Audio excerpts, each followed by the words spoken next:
Senator Favela's office is hooking him up, and they've got a PowerPoint. Yeah, we'll put them on right after our public testimonies.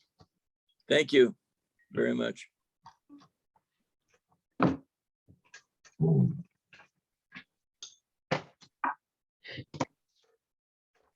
Oh, Kylie's on. Hi, Kylie. Hello. Hi, Mike. Yes, I'm good. You know, Ryan, I forgot about this other Zoom meeting I had to go on. So yeah, let me see, it goes for a couple of hours, and I know it's already in the afternoon your time. Ted, you're on speaker.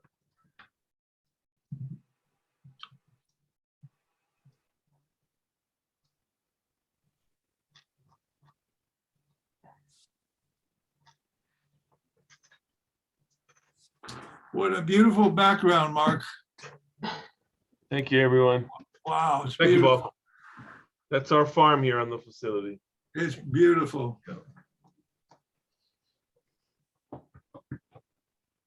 Okay, good morning, everyone. In another 3 weeks, we can say we completed another year. This past 2 years, of course, has been very interesting for us, and in all the passion that we have in criminal justice reform, but as well as the care of our families at home and those who are in the incarcerated population as well, and all the things that we've had to done with or deal with. So we thank you for being here today. And I hope all is well and safe, yeah, with all of you and your organizations. And I thank you for everything that you folks do. So I see all of us are here in terms of our commissioners. Please excuse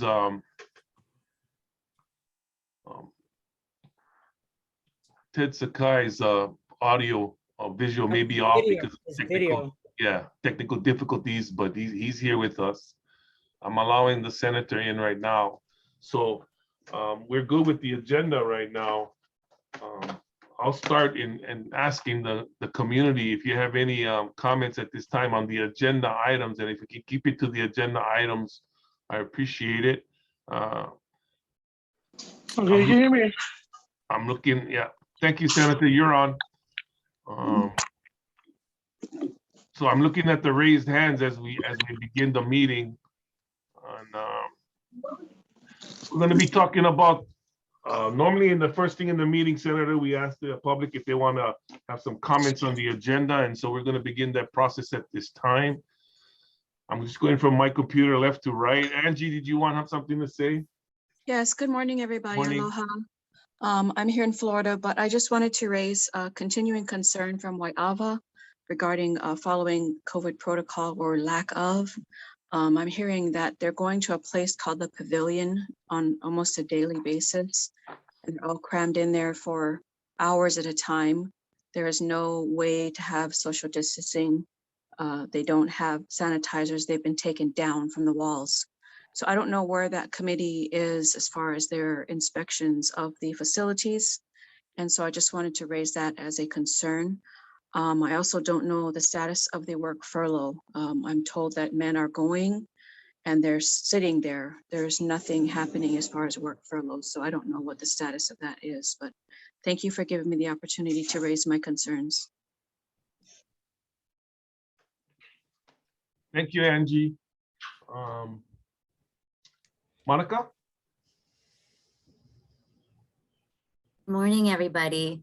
Good morning, commissioners. My name is Monica Espiti. I'm the field organizing director at the ACLU of Hawaii. Just to clarify, I'm not an attorney. I am here to comment on the new OCCC, the current OCCC, and funds from the American Recovery Plan Act, the ARP. So the ARP is different than past stimulus acts in that it does not contain any of the typical federal funding expansions for criminal justice programs. ARP presents a significant opportunity to invest in public health programming and infrastructure that can help our especially disproportionately impacted communities recover from the pandemic by investing in solutions we need to reduce violence and promote safety. Now, significant, I don't know where these resources are, and I think that's why I'm bringing this up now here. Significant amounts of resources are available for community-based service providers who are currently under-resourced to deliver key public safety and healing services. And so we're asking policymakers to please reduce that they should focus on strategies that are proven to keep constituents safe, namely those holistic multidisciplinary approaches that genuinely advance public safety by preventing violence and harm.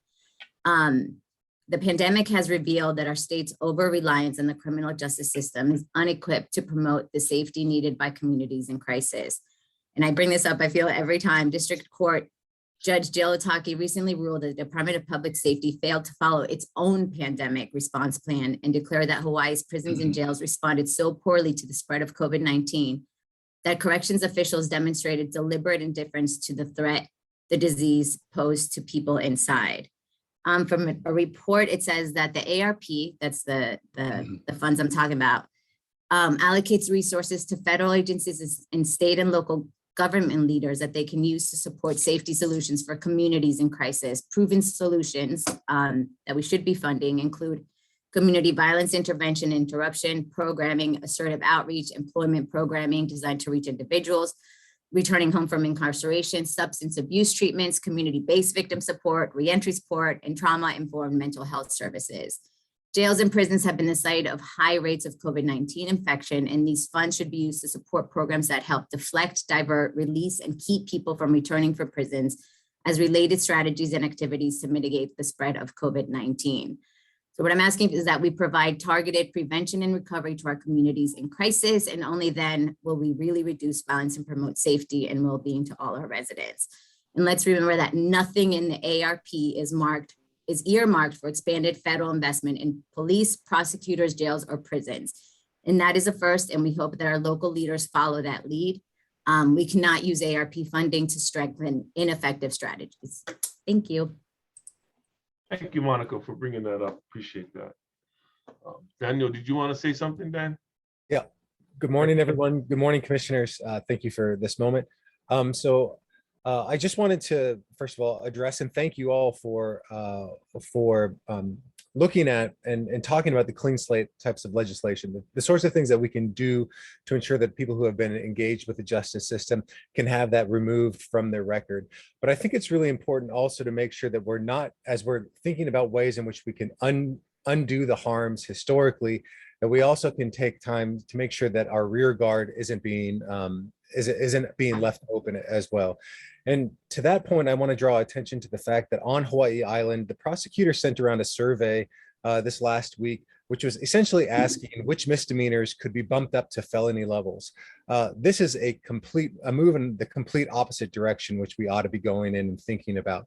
We are unfortunately, again, doing the opposite and not learning the lessons that can be learned from other jurisdictions all across the country, and also not learning the lessons based on just good criminology that understands that upping the levels of crimes from misdemeanors to felonies doesn't do anything to actually reduce the amount of crime. All it does is actually ensure that a cycle of poverty and a cycle of incarceration happens, not just for those individuals who have received a higher level of sentencing, but also to their families and to the communities that those individuals come from. So as you all are looking at and thinking about what it would look like for OCCC and for jail expansion, and really what the commission would be doing to move from a punitive system to a rehabilitative system, I want to ring the bell and say, there are many elected leaders who do not share the vision that the legislature has very clearly stated, which is to move away from punitive systems to systems of rehabilitation, to systems that actually support people. And certainly just changing misdemeanors to felonies is not going to do anything to get us to where we're supposed to be. And I would love it if the commission would think about and talk about those sorts of issues as well, because one of the best ways to make sure that we don't have overcrowded prisons is to make sure that the front door isn't wide open to bring in more people inside of these facilities. So thank you all. Thank you, Dan. Chair, this is Pat Brady. Can I say something? My picture is kind of screwed up on the computer. Go ahead, Kat. Go ahead, Kat. Aloha, everyone, and thank you to the commission for 2 years of constant meetings, of talking to the community. We appreciate you. Thank you so much. I'm concerned about the water at Halava. I've been getting some complaints from people, and the Board of Water Supply is totally willing to go and investigate anything. They're currently testing the surrounding wells to Red Hill weekly. So we're really grateful for that. But I am concerned about that. And I want to make sure that the people inside Halava are getting the correct information. So I'd like to know what the department is actually sharing with the men. Thank you. Thank you. Thank you, Kat. Do I have anyone else that wanted to comment on the agenda? I'm looking at all of you who are present today. If I don't see any raised hands for the non-pitchers, I want to move forward to the next item on the agenda.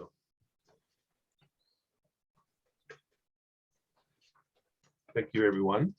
I believe we have up next, Ms. Oliveira, are you prepared to present? Is she on? No, isn't it Senator? The senator Yes. is going to present now. Okay, And then Senator, he'll- you're up. Senator Kurt Favela, everyone. Thank Is you. there a PowerPoint presentation that, Yes, could you please share the screen with me and I will start the PowerPoint and Senator will unmute. You could Okay, provide me with share screen capability and record, that'd be great. can you try now? Mhm. Thank you so much. I have.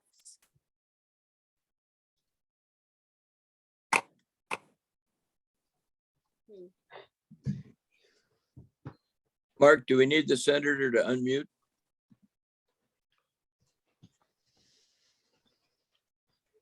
okay, we can go to the next one. I just want to get right into it.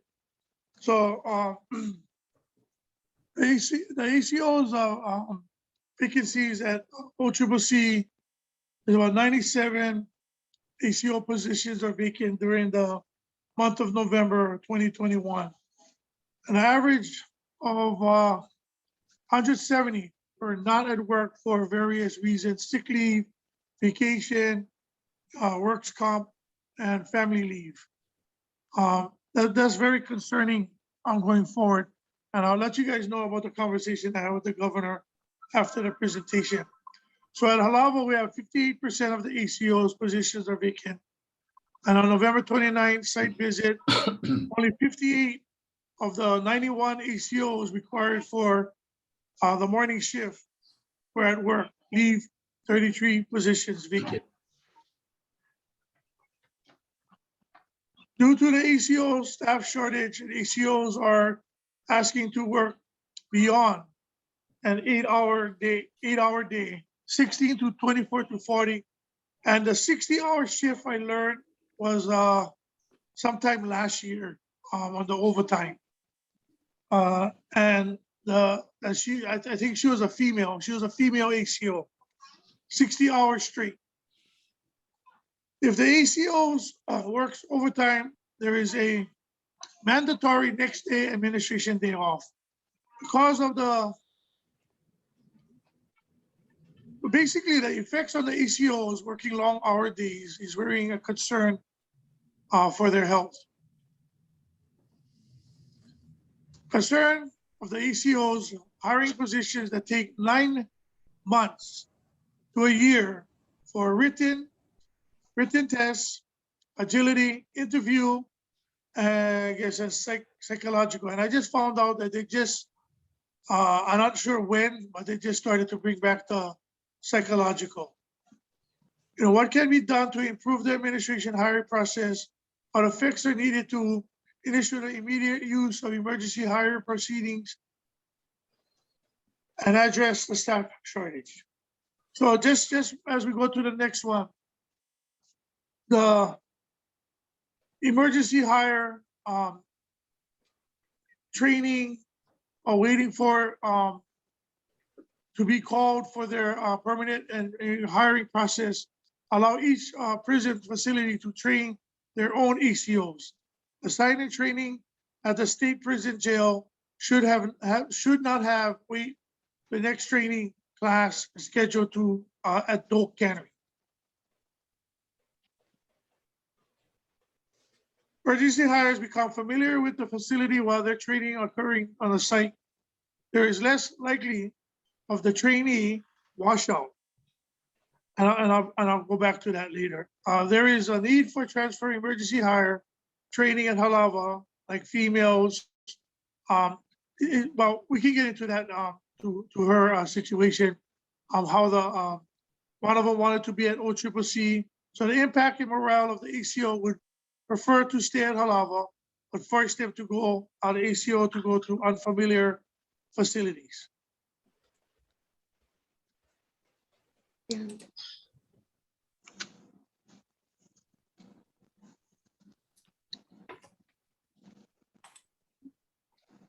Okay, so just kind of going back to what I was talking about on the 170 not at work. Right now, I'm working with the director, and maybe I can get oversight from you guys. We're going to really look into the work comp situation here. I don't know if everybody know, but the work comp situation doesn't come out of payroll. It comes out under the facilities money to fix up the facility, I guess you can say. The administration cost doesn't come out of payroll. It comes out of the facility money that they use for whatever they need to use for each facility. But that's a big concern. And then we have social media. We see guys in Vegas, buying houses in Vegas, going all over the place, and they've been out of work comp for 20 years. And most that I know of an individual had been out was for 20 years. And that's a big concern. Another one is family leave, which we know it's a federal mandate and it's a law. But the situation is that if I ask you to work overtime, boom, you put on family leave and there's nothing we can do about it. Or there's nothing they can do about it. So I guess it's us, right? So that's another concern. And then same with the sick leave and so on and so on. So what was told to me, what they really need, especially in OCCC, I learned so much from being there. I didn't do a walkthrough. I'm going to be scheduling a walkthrough with the director in the near future. What was concerning for me was to find out that they're in a barracks domicile style facility. Because of the overcrowding, they had built these dormitory facilities. So I'm not sure if everybody knows this too. I was wondering why there was so much assault, rapes, so forth and so on within the OCCC jail, with the gangs kind of running the prison or the jail.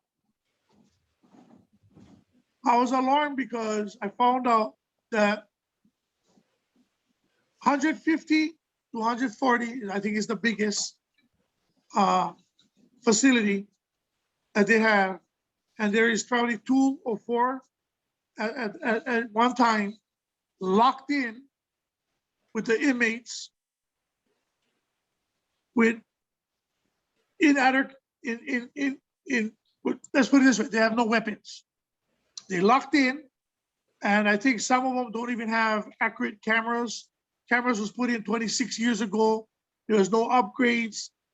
OCCC said if they had to have the upgrades between 700,000 and 800,000. So that's something I talked to the governor about too, on the emergency funding to expedite the cameras. Not saying the cameras is going to solve all assaults and rape, but it'll deterrent that they will have for accountability.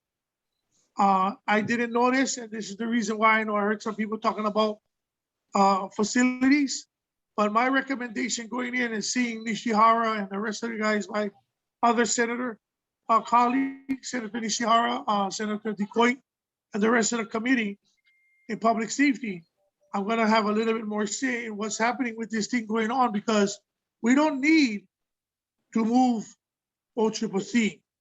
We need to make facilities in the place that will be safe for the ACOs and the incarcerated family members.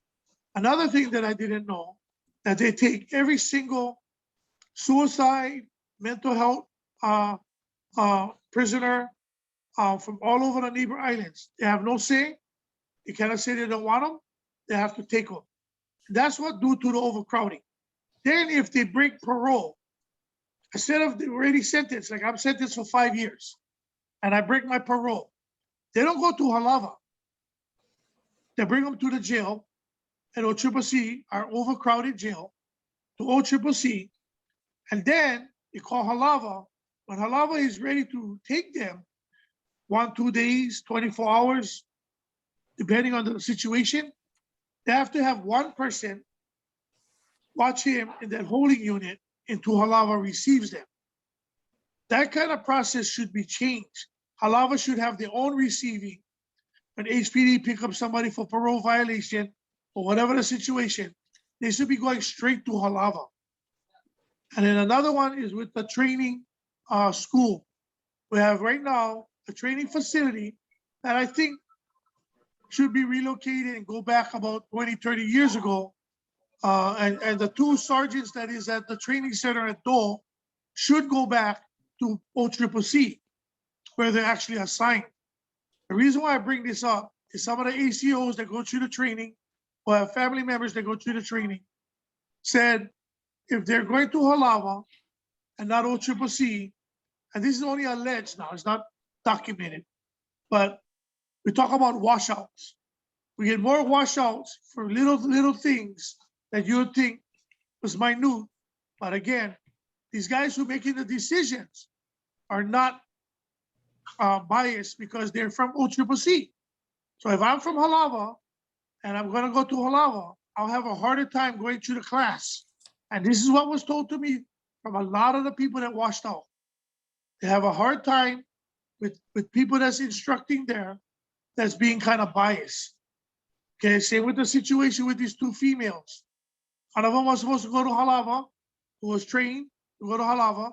One of them was trained, emergency hired to go to OCCC.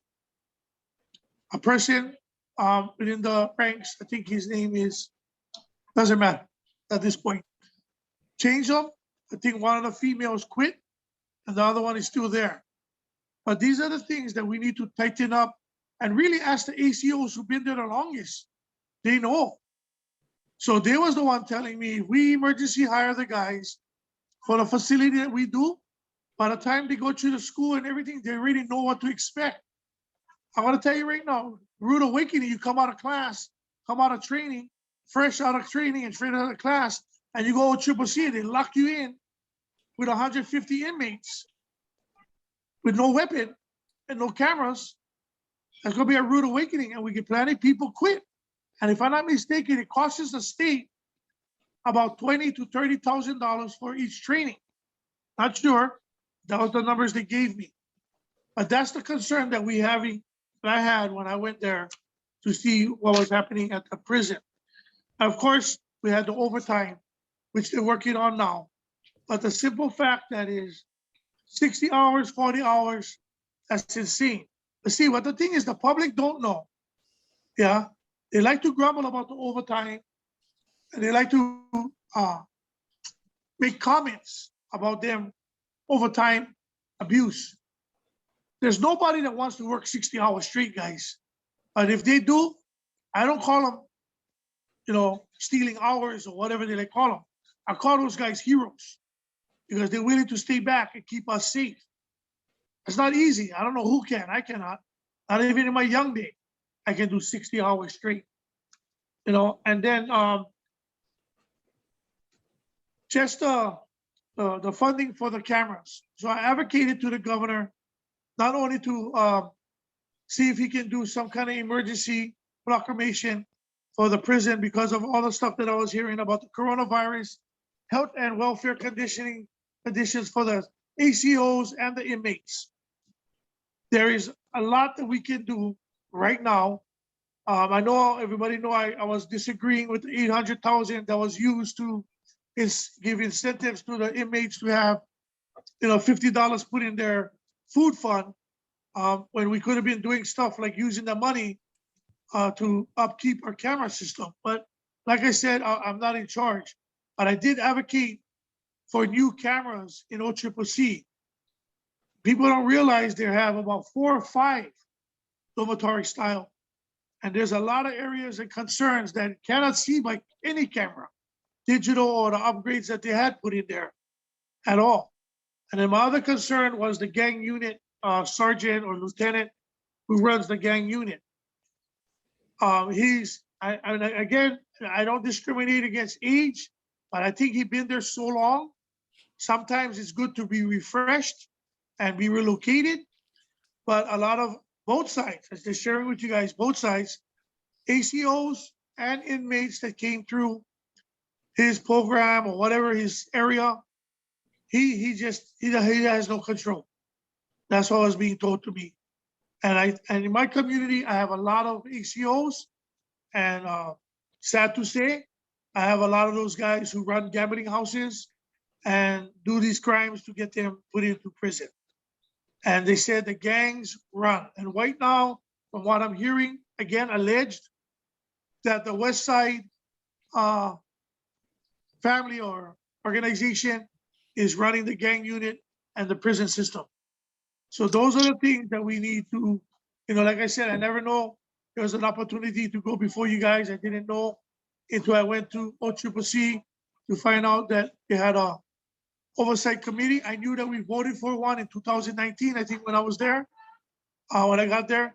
But we need to not only thinking about extending or moving, for whatever reason, anybody's thinking about moving OCCC, I really think it's going to be a bad idea because we have funding that we can build there. And I know the director was telling me that he doesn't want to go vertical. He doesn't want to go five-story building, but Halava is Halava, and the federal prison is the federal prison. But we should have done this long time ago. I asked my colleagues why we didn't fund permanent structures on that property years ago.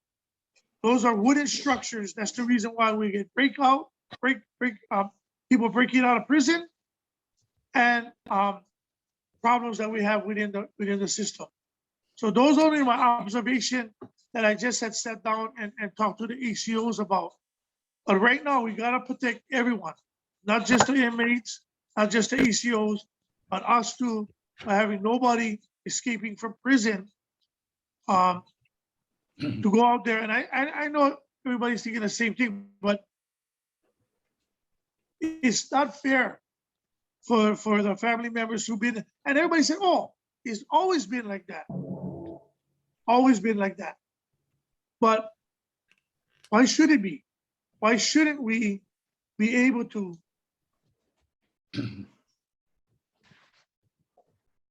change things because it's the right thing to do? We invest billions and billions of dollars on rail. Our families that are working and incarceration at the prison. So I asked the governor, to come up with a plan, to share his plan with me and my colleagues.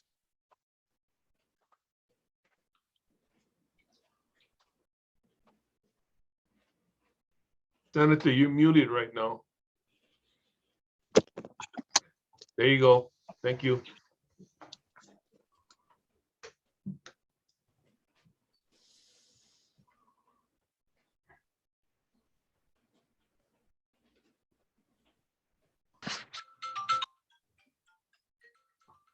Stand by. Signed off?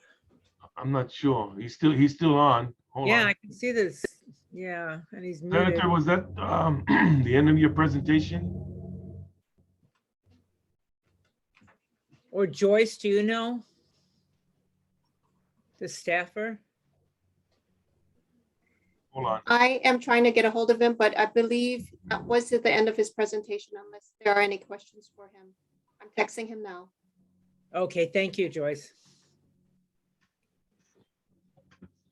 As we wait, Any comments from the commission?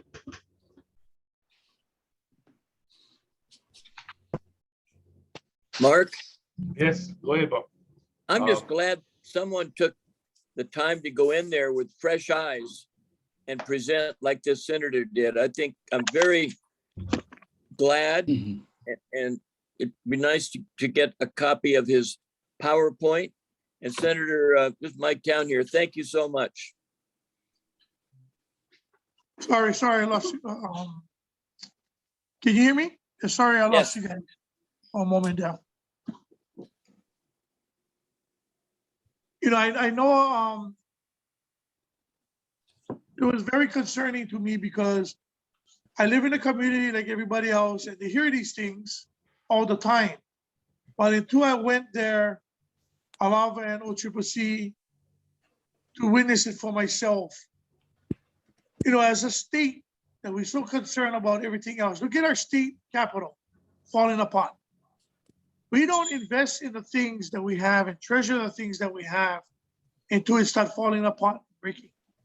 And we shouldn't have let Hauraba fall apart. We shouldn't have let OCCC fall apart. But like I said, I wasn't there. Whatever had transpired previously that I was there, I can guarantee you that I'm going to be really, really looking at all of the state's investments because I belong to all 16 committees. But this is a concern for me.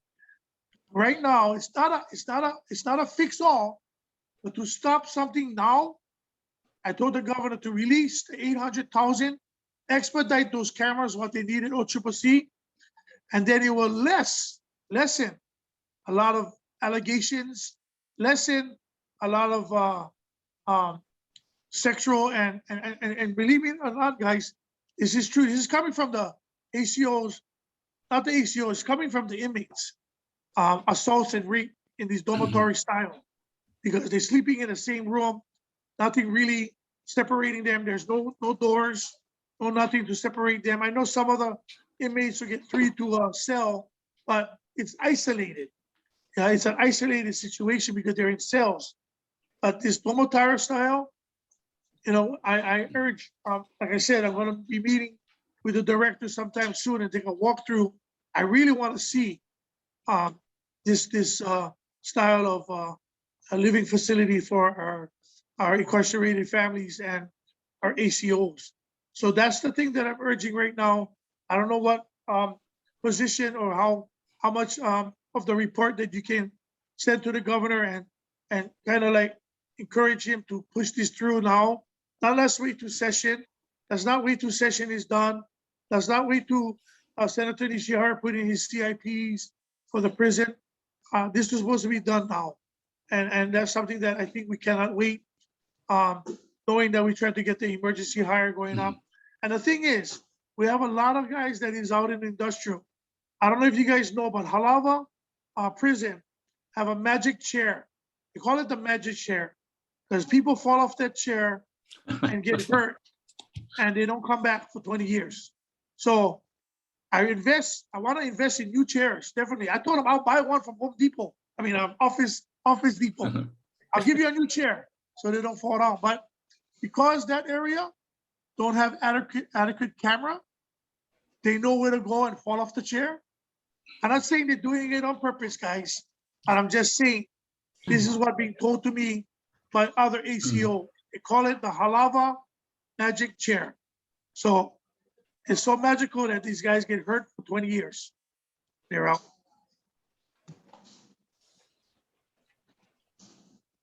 Senator, this is Martha Torney. I'm one of the commissioners and I worked in corrections for my entire adult life.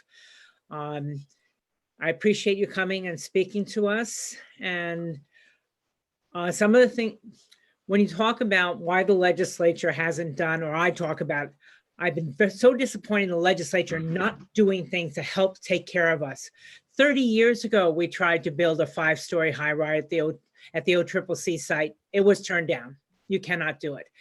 And we would get funds cut, and when they would have shortage in the budget overall, they would cut vacant positions. Very often ACOs were exempt from that, but still it affected us, these vacancies, and would take forever to get them reinstated.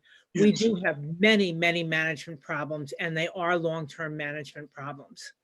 But also the role of the legislature, to me, they have been absent.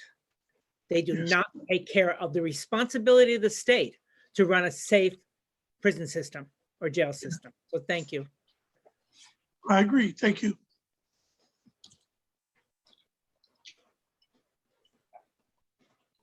Mark? Go ahead, Ted. Okay, Senator, this is Ted Sakai. I work for the Department of Public Safety, just like Martha, and I was a director for 2 terms actually. And Yes, yes, I know. Yes. yeah, so thank you for taking the time to visit the facilities and speaking publicly about what you saw. These, like Martha said, these are things that are longstanding, and Yes. it seems though that they're much worse than they were before. And that's not something that we are not aware of. We know these things are going on, but I'm speaking for the commission here, I think. But you know, we believe we continue to meet. We've met every month since early 2020 because we are all very concerned, and we would like to do what we can to help improve the system and provide that oversight that the legislature intended. But the commission has been hampered. For the first year, they wouldn't release the funding. So we used to meet on our own, you know, setting up our own Zoom and stuff like that, inviting the public. We finally got the funds released this fiscal year, and we're in the process of hiring. We did submit a list of 3 names to the governor to staff the commission. Without the staff, we're very limited in what we can do, because like for me, I have other work that I need to do, and the commission is kind of a volunteer thing. Not that I care less, but I also have to attend to other matters. So we really need that person who's going to be full-time and help us follow up. And I believe our funding is year to year. So if you could help us with that too, we'd really appreciate it, because I agree with you that the conditions are really bad and something needs to be done. And it's an independent outside body like ours can really help. But let me just reiterate, I think what you did is a real public service, and I thank you for it. Thank you, guys. So like I said, when this bill came, I'm pretty sure it came through the public safety, and I didn't know, and thank you for educating me on this one. I didn't know you guys had not gotten the funding. I didn't know that you guys didn't have the staffing.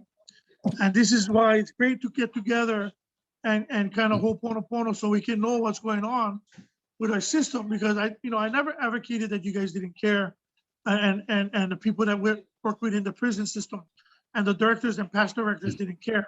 I know it falls upon us as legislators. I know that.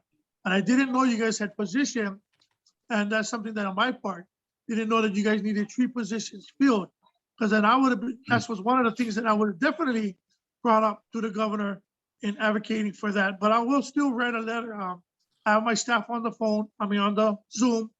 So as soon as we get off of here, that's one of the other things that I'll add to the governor's list to push this thing through.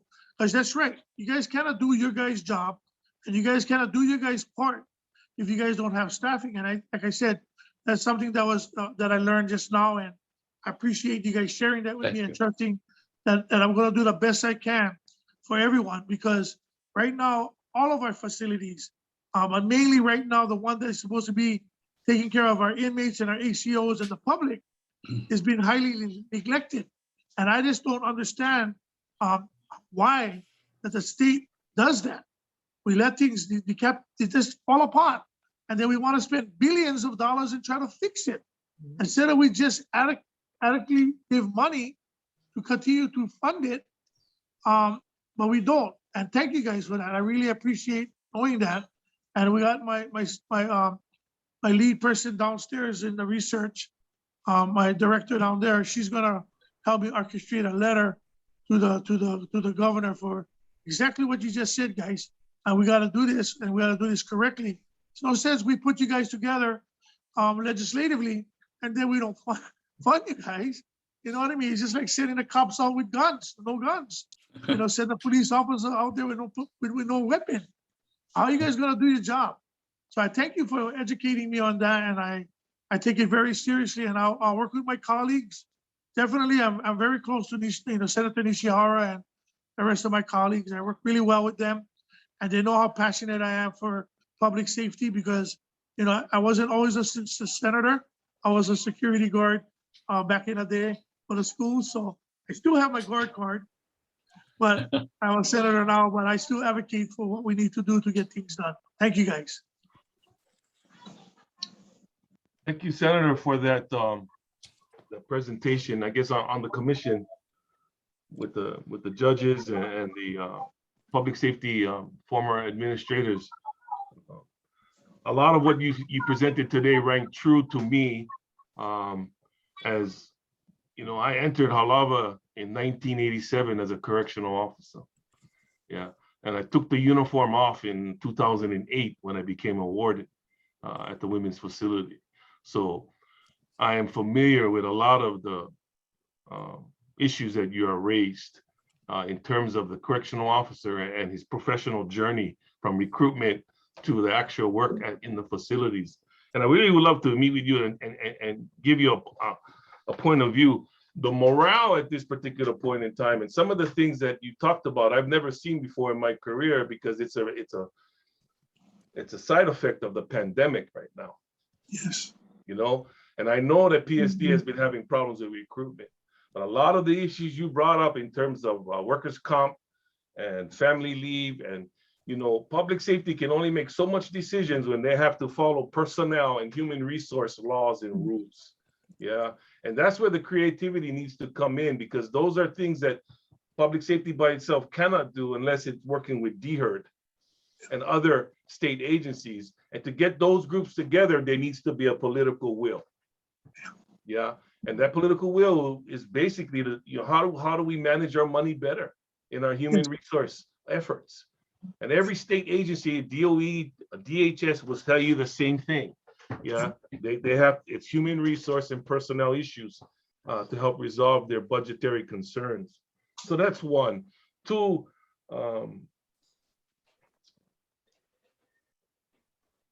training has always been an issue. And yeah, I agree with everything you said. Yeah, and some of the things that you brought up, there are standards and things that need to be upkept.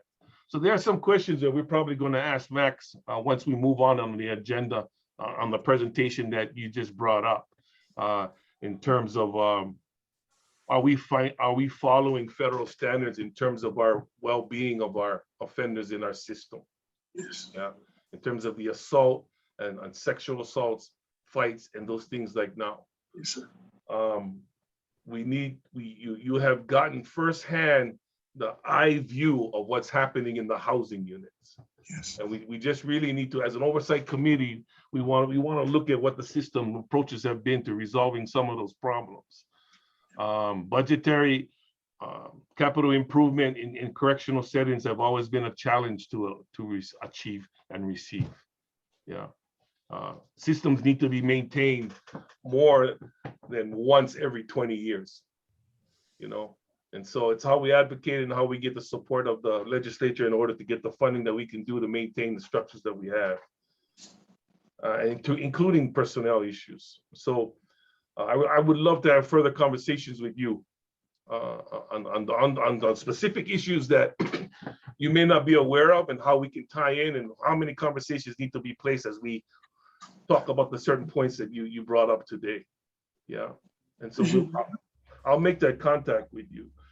But I really appreciate you being the voice of correctional officers on this meeting today. Yeah, familiar with a lot of what you said, and we just as a commission, we need to be creative in how do we address those things.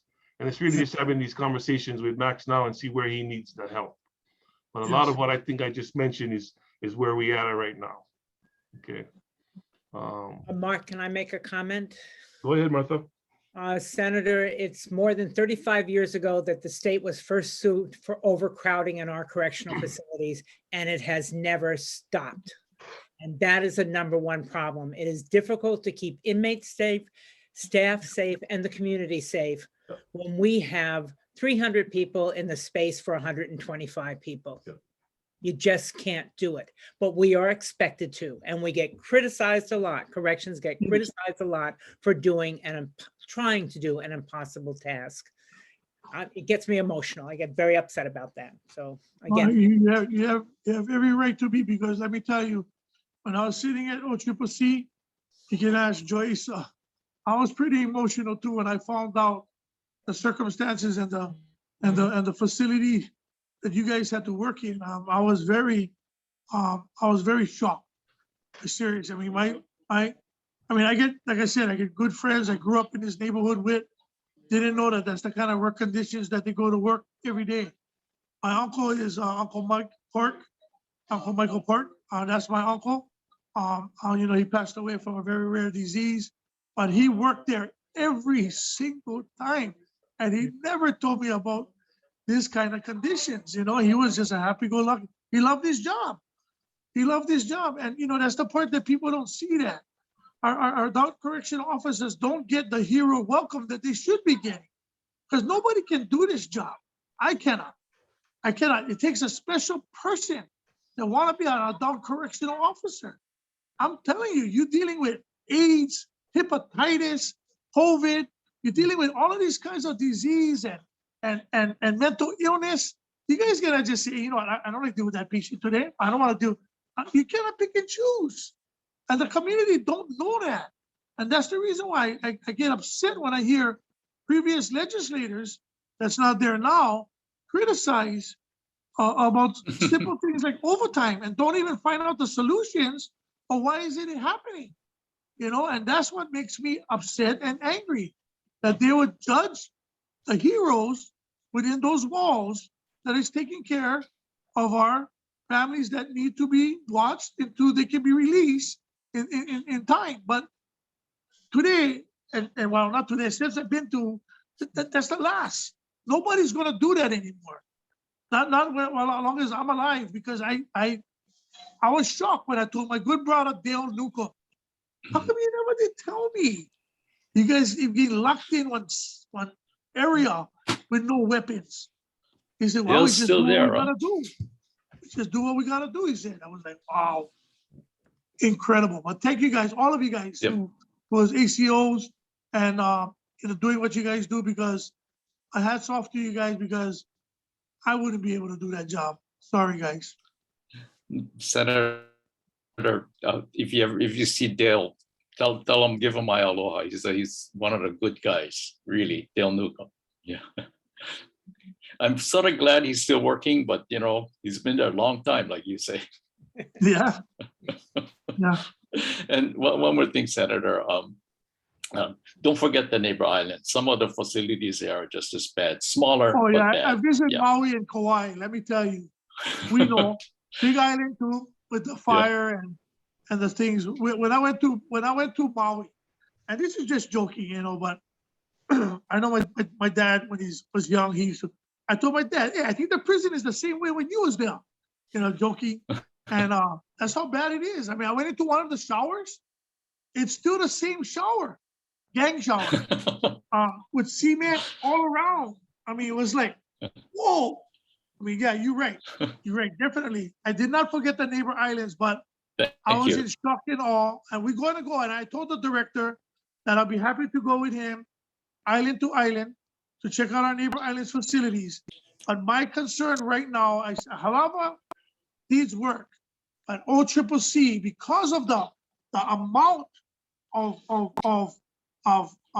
turnaround, it's concerning, because the neighbor islands can send their mental illness or their sick patients, I mean prisoners, to HCSOC, and they cannot deny it. So that's why OCCC is unique in itself. And that's why I'm not going to advocate for the neighbor islands, but I'm advocating for OCCC because it's so unique in its sense of how they run that jail. It's a jail. It's not a prison. It's a jail. But the amount of people they have in there is crazy. So that's the reason why I'm advocating right now and the highlighting of OCCC. But remember this, guys. I'm not going to forget the neighbor islands. I already told the director and the governor that we're going to make a visit and we're going to make the inventory what we need to do going forward, because I'm not going to let this live. You guys know what I'm about. I'm not one to quit. I'm not a quitter. Took me 20 years to be a senator, kept running and kept losing. But I'm here today and I'm planning to stay for a long time. So thank you guys, appreciate it. Thank you, Senator, Thank for you your again. advocacy on the behalf of the correctional officers. We will continue to keep touch, and if you're gonna hang around, we're gonna pose some questions that we heard in your presentations to Max when we get to him. So thank you so much, Senator. Appreciate you being here. Aloha. If you need anything, reach out. God bless. Mahalo. Just as we move on to the next item, and we're going to have further discussion on some of the points that you mentioned. Update on hiring of the oversight coordinator, ladies and gentlemen. Melissa, are you still on? Yeah. Yep. Has that been sent up finally? Yes. Okay. No, it was sent up to the governor's office. As I told you, Okay. he has chosen to not release the names of the finalists at this time. But if he has any other questions, or if he has, or if once he makes his choice, he will make that known. So, ladies and gentlemen, we just wanted to bring you up to date on where we were with the process. It's in the governor's office at this particular point in time, and we'll be giving updates as we get them. Yeah. And just to remind people from the last meeting, we talked about whether we should be releasing the names publicly the way the Judicial Selection Committee does. And with Lisa's help, we got an answer to that. And that is the governor chose not to release the names publicly at this time. Thank you, Lisa. You're welcome. Thank you. Mark, Go ahead. Mike here. So Lisa, nothing prevents the governor from making a choice. Is that right? Among the three, no. Yeah, and it's on his desk. And Yes. as we heard earlier today, and we'd like that choice made maybe yesterday or today. So I just want to put that on the record. It's frustrating to me. I won't use the word slow walk anymore, but I will, I guess. We've got to get it done. We need staff, and I appreciate Senator Favela making that point too. So thank you. Okay, moving on to item number 4. Max, can we get an update on the COVID situation in the system at this point? Are we getting the media releases, and it looks like we're slowly managing?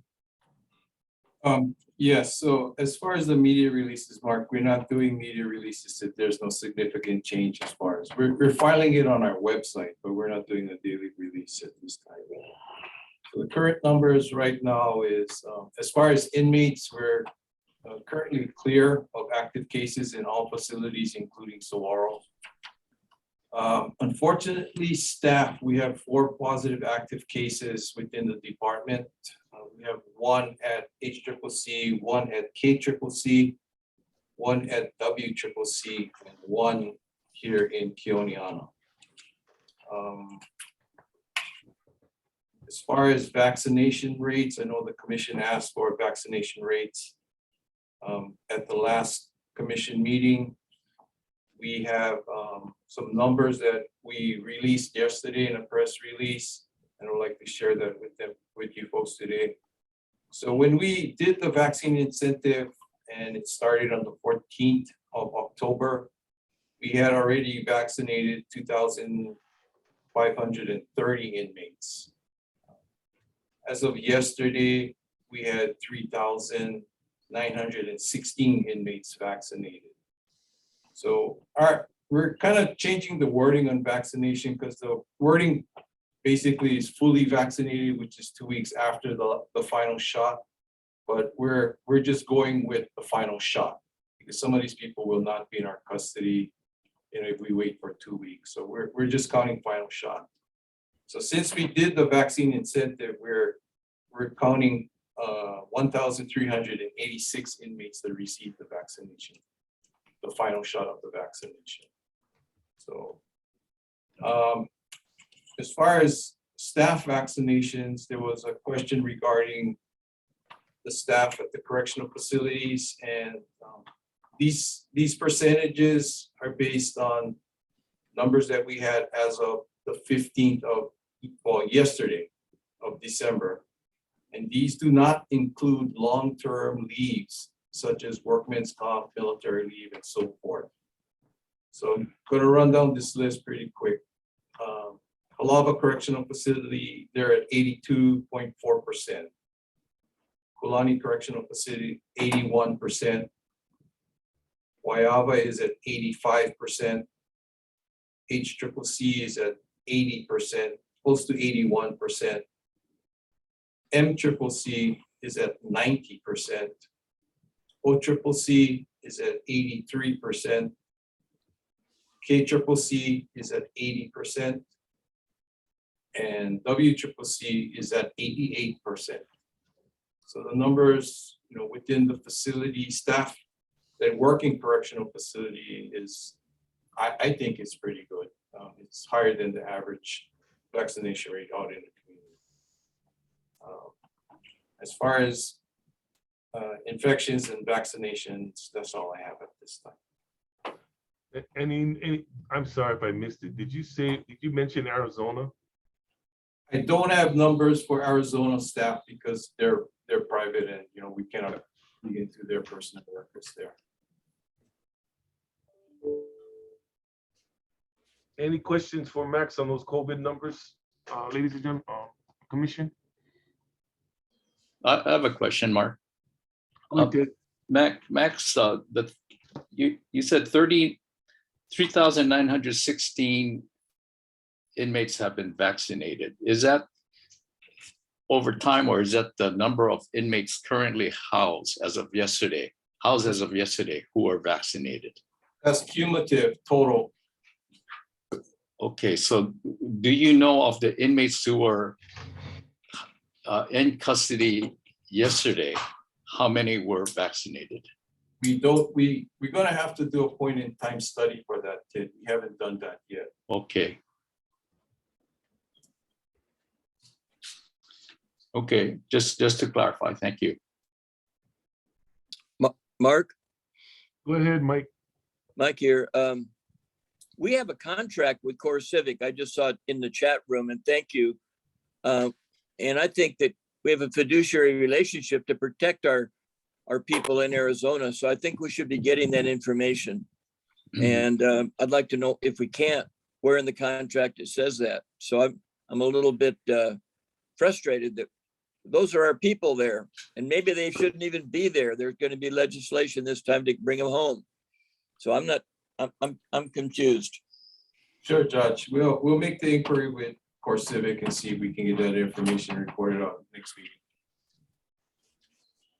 And Max, you forgive me for asking it again, but I follow what judges are doing across the country. The issue of medical exemption, I have no problem with.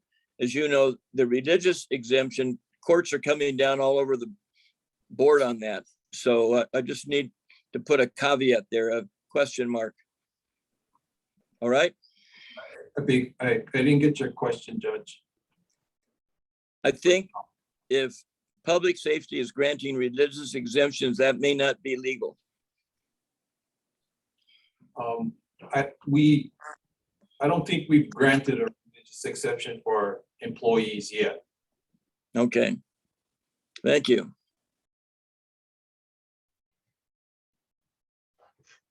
Ron, any questions?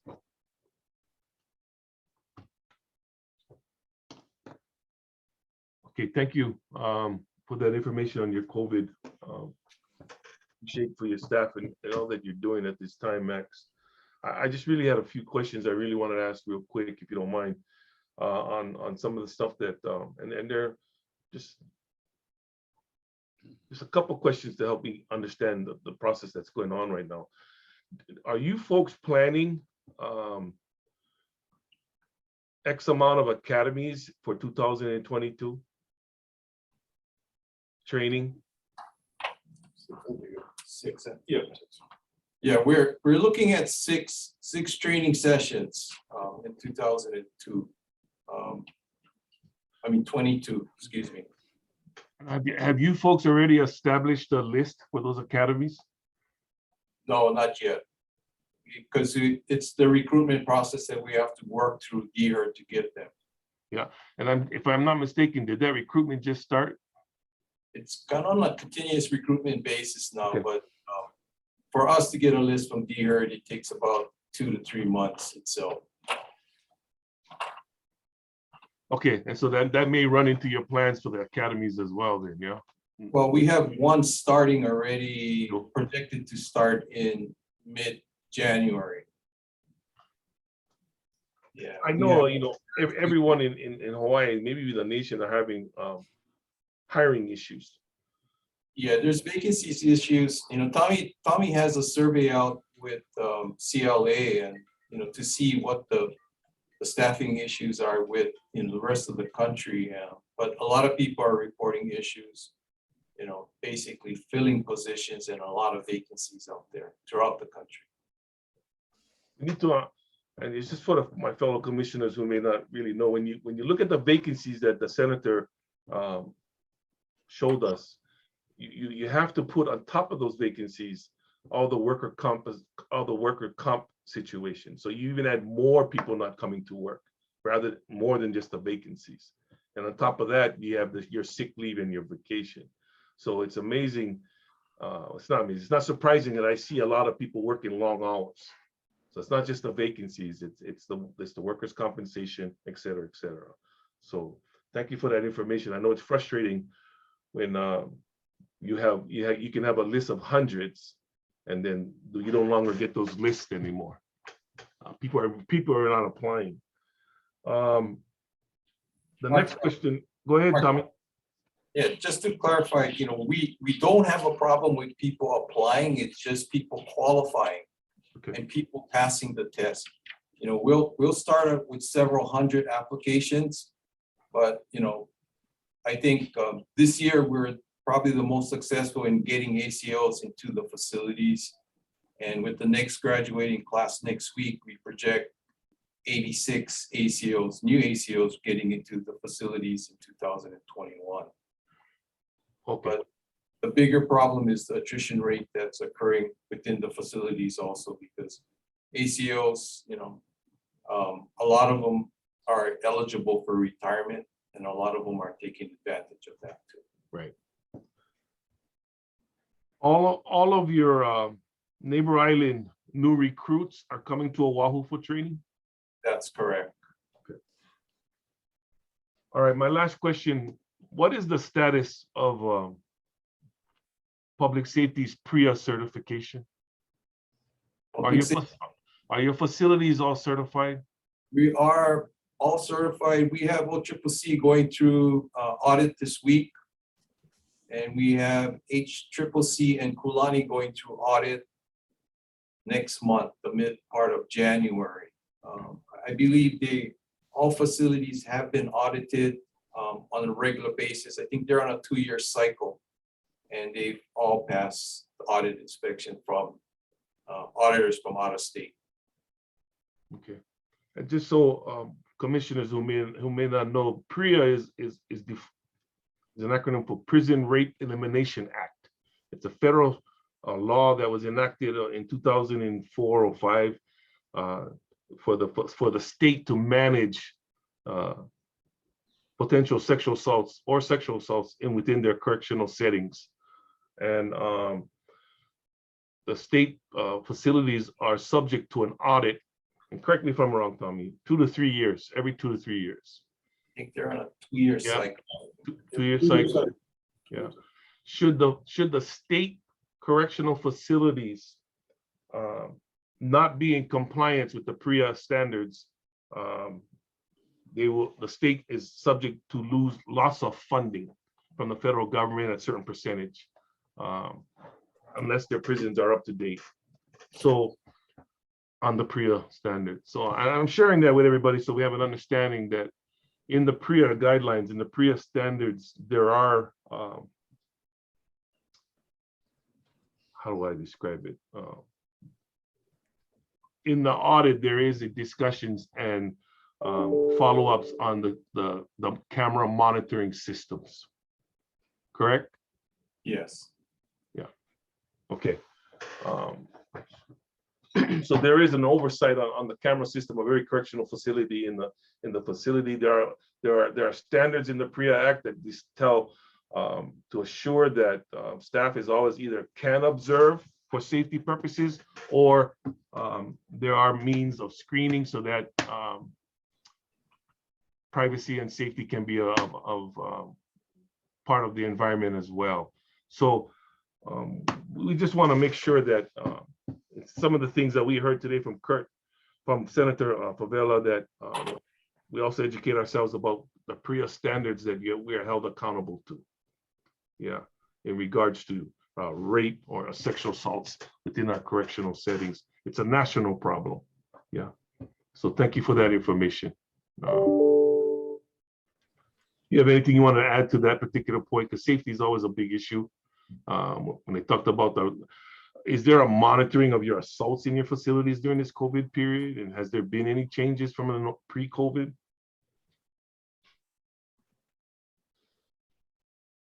And this is just regular physical assaults versus your sexual. So I don't know if it's a statistics, any kind of report that you folks do. That's such no increase. Yeah, no, yeah. We haven't seen a significant increase, but of course there is tensions, with COVID, especially during lockdown when people are confined to close quarters. And I do know that under PREA standards is also that you're required to investigate every allegation that may fall within the PREA standard. Yes, and take appropriate action as far as either administrative investigation or criminal investigation. And that for the purpose of the commission, that is not just offender on offender or inmate on inmate, but staff on inmate as well, and vice versa. Yes. Okay. Those are mandatory reporting and investigating situations in the correctional setting. So, okay, thank you for that information, Max. Any more questions for Max so we can move on to the next item on the agenda?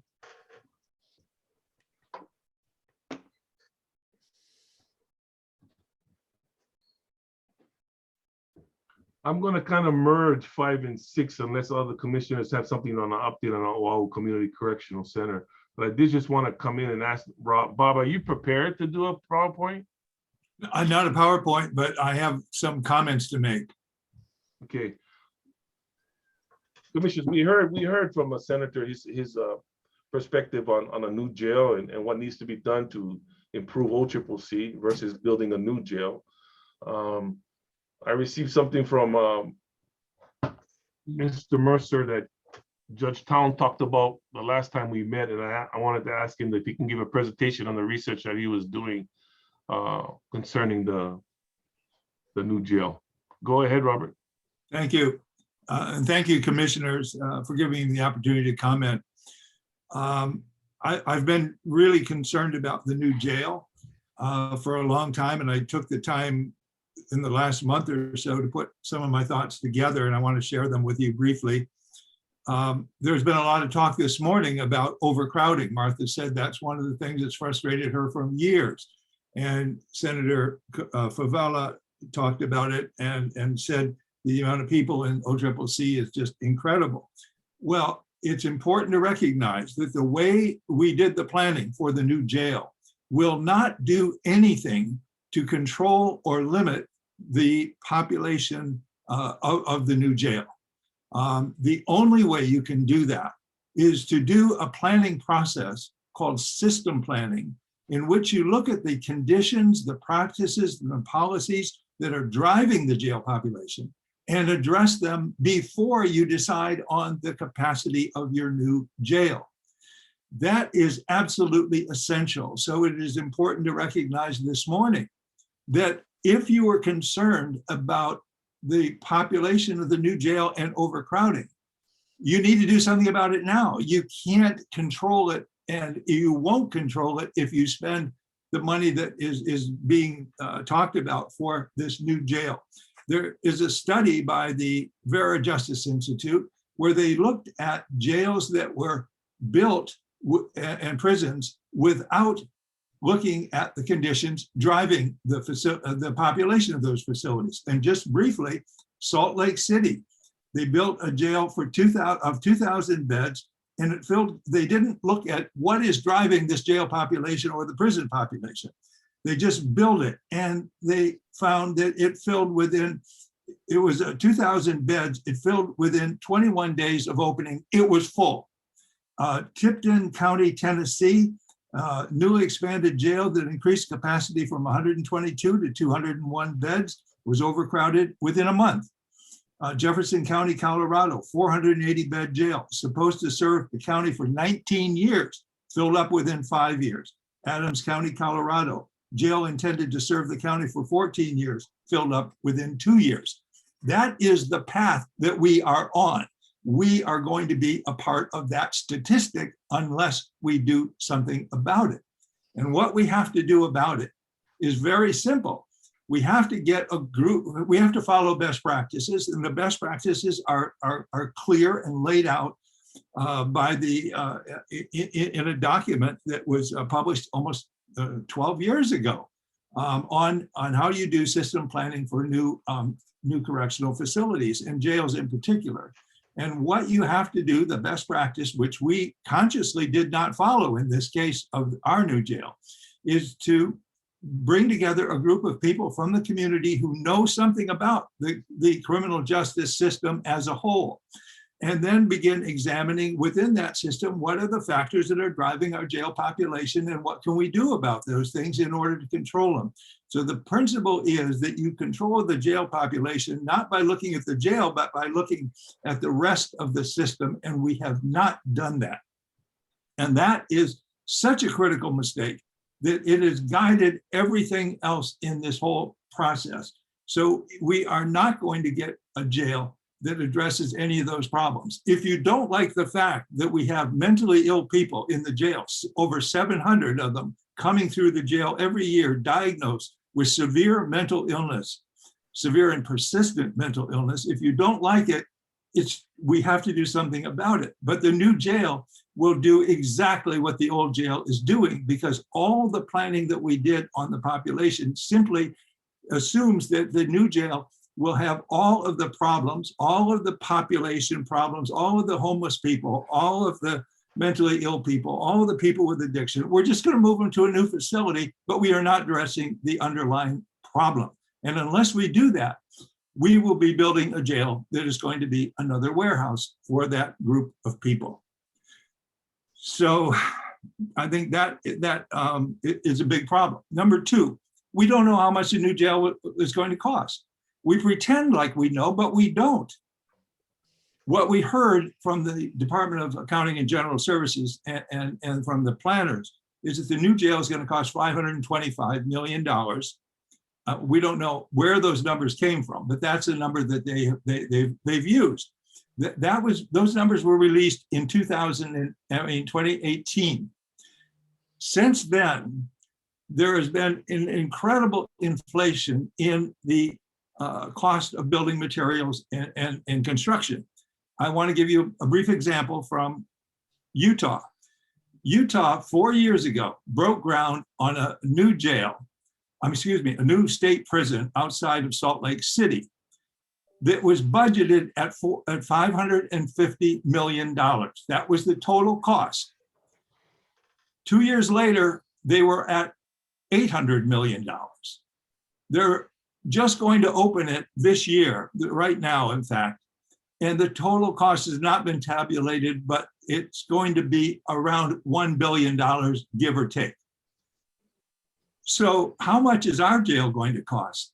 I put in the paper that I wrote, some of the, what the American General Contractors Association has been telling people about these escalating costs. Steel, aluminum, PVC pipe, for example, that you use as conduits for electricity have gone up 200%, 80% for the cost of steel, because we've got, we've got tariffs on that from other countries. But so the point is, nobody knows right at this point what the real cost of that jail is, but we can forget about the $5.25 million. It's probably going to be much closer to $1 billion, just like the jail ended up in Utah. Another problem is, and I think we need to consider this, is when you don't reduce the jail population by doing systems planning, what you end up with is a big population. And that population will continue under the new system in this new jail for at least 30 years. There was a study by the, that I mentioned in the report that I made, and I want to just cite it. It's by the Hawaii Executive Council. And they looked at Hawaii's long-term obligations over the next 30 years. And what they found was that there were three things that really are causing a big problem. One is climate change and sea level rise. The other is maintaining our current infrastructure. And the third is the problem of paying off all of the retirement benefits to all the employees who are going to be retiring. And they clearly state that over the next 30 years, the revenues that just for those three things will not be sufficient. So why are we in a process of increasing our long-term debt by building a new jail under a public-private partnership that will commit us to this huge jail population for the next 30 years, particularly when you consider that much as the jail may cost, the cost of building the jail is statistically only 10% of what you're going to be of the total cost of your correctional system over the 30-year period. So while we say, geez, if this jail costs us $1 billion, that's going to be a fraction of the long-term cost. And we need to be aware of these long-term costs because we're getting ourselves into a situation in Hawaii where we simply cannot afford to do these extravagant and things, particularly when we don't need to. We need to focus on reducing the jail population. I'll speak briefly in a moment. I'm also really concerned that we're doing this with a public-private partnership. And we're getting very close to the point of no return on that, because once the state issues a request for proposals and the proposals come in and we make a selection, we're going to be locked in. And I want to tell you, this is exactly what happened in Alabama in the last 2 years. They had overcrowded prisons. They decided that they needed to build 2. The legislature couldn't agree on what to do or issuing bonds. So the governor did just what Governor Ige is doing. He went out and she went out and she said, we want a public-private partnership. We want it just like Hawaii's, where the private partner will finance, build, maintain, and design the two new prisons, and we will lease them back from this private entity. She went out, and the entire process, historically, you can read about it, was totally cloaked in secrecy. The legislature had nothing to do with it. And in January of this year, she signed contracts with Core Civic, which has submitted a proposal. She chose it. She signed the contracts. But when the contracts are signed for a new facility like this, the financing isn't in place. And when she released the contracts had nothing in them. Everything was marked confidential regarding how the private partner, Core Civic, was going to finance the jail, where they were going to get the money, who they were going to get it from, who was going to take care of the maintenance, what did maintenance really mean? And what they had no idea about the design of it. They knew nothing except the state had told them, the administration is going to cost you $3 billion over 30 years. That's the only information the legislature had. And they yelled and screamed, but there's nothing they could do about it. She proceeded to go ahead with this. Then CoreCivic selected a private financial service company, Barclays of London, to issue the bonds. Barclays became a little bit nervous about issuing these bonds for these these prisons in publicly operated but privately owned prisons in Alabama. And when people found out that Barclays was doing this, they really raised a lot of problems, because Barclays was a signatory to an agreement that said they would not issue bonds for private prisons. And so Barclays came under tremendous heat. They got kicked out of this prestigious organization that they belonged to, this voluntary organization that looks at the integrity of these companies. They gave them their money back. And Barclays finally pulled out because they just said, look, nobody really wants to buy these bonds, and we don't want a part of this. It hurts our reputation. And so the whole thing folded. And that was just in September of this year, a couple months ago. But look, we're on the same path, doing exactly the same thing, making the same mistakes. And we are cloaking our processing in secrecy, just as they did in Alabama.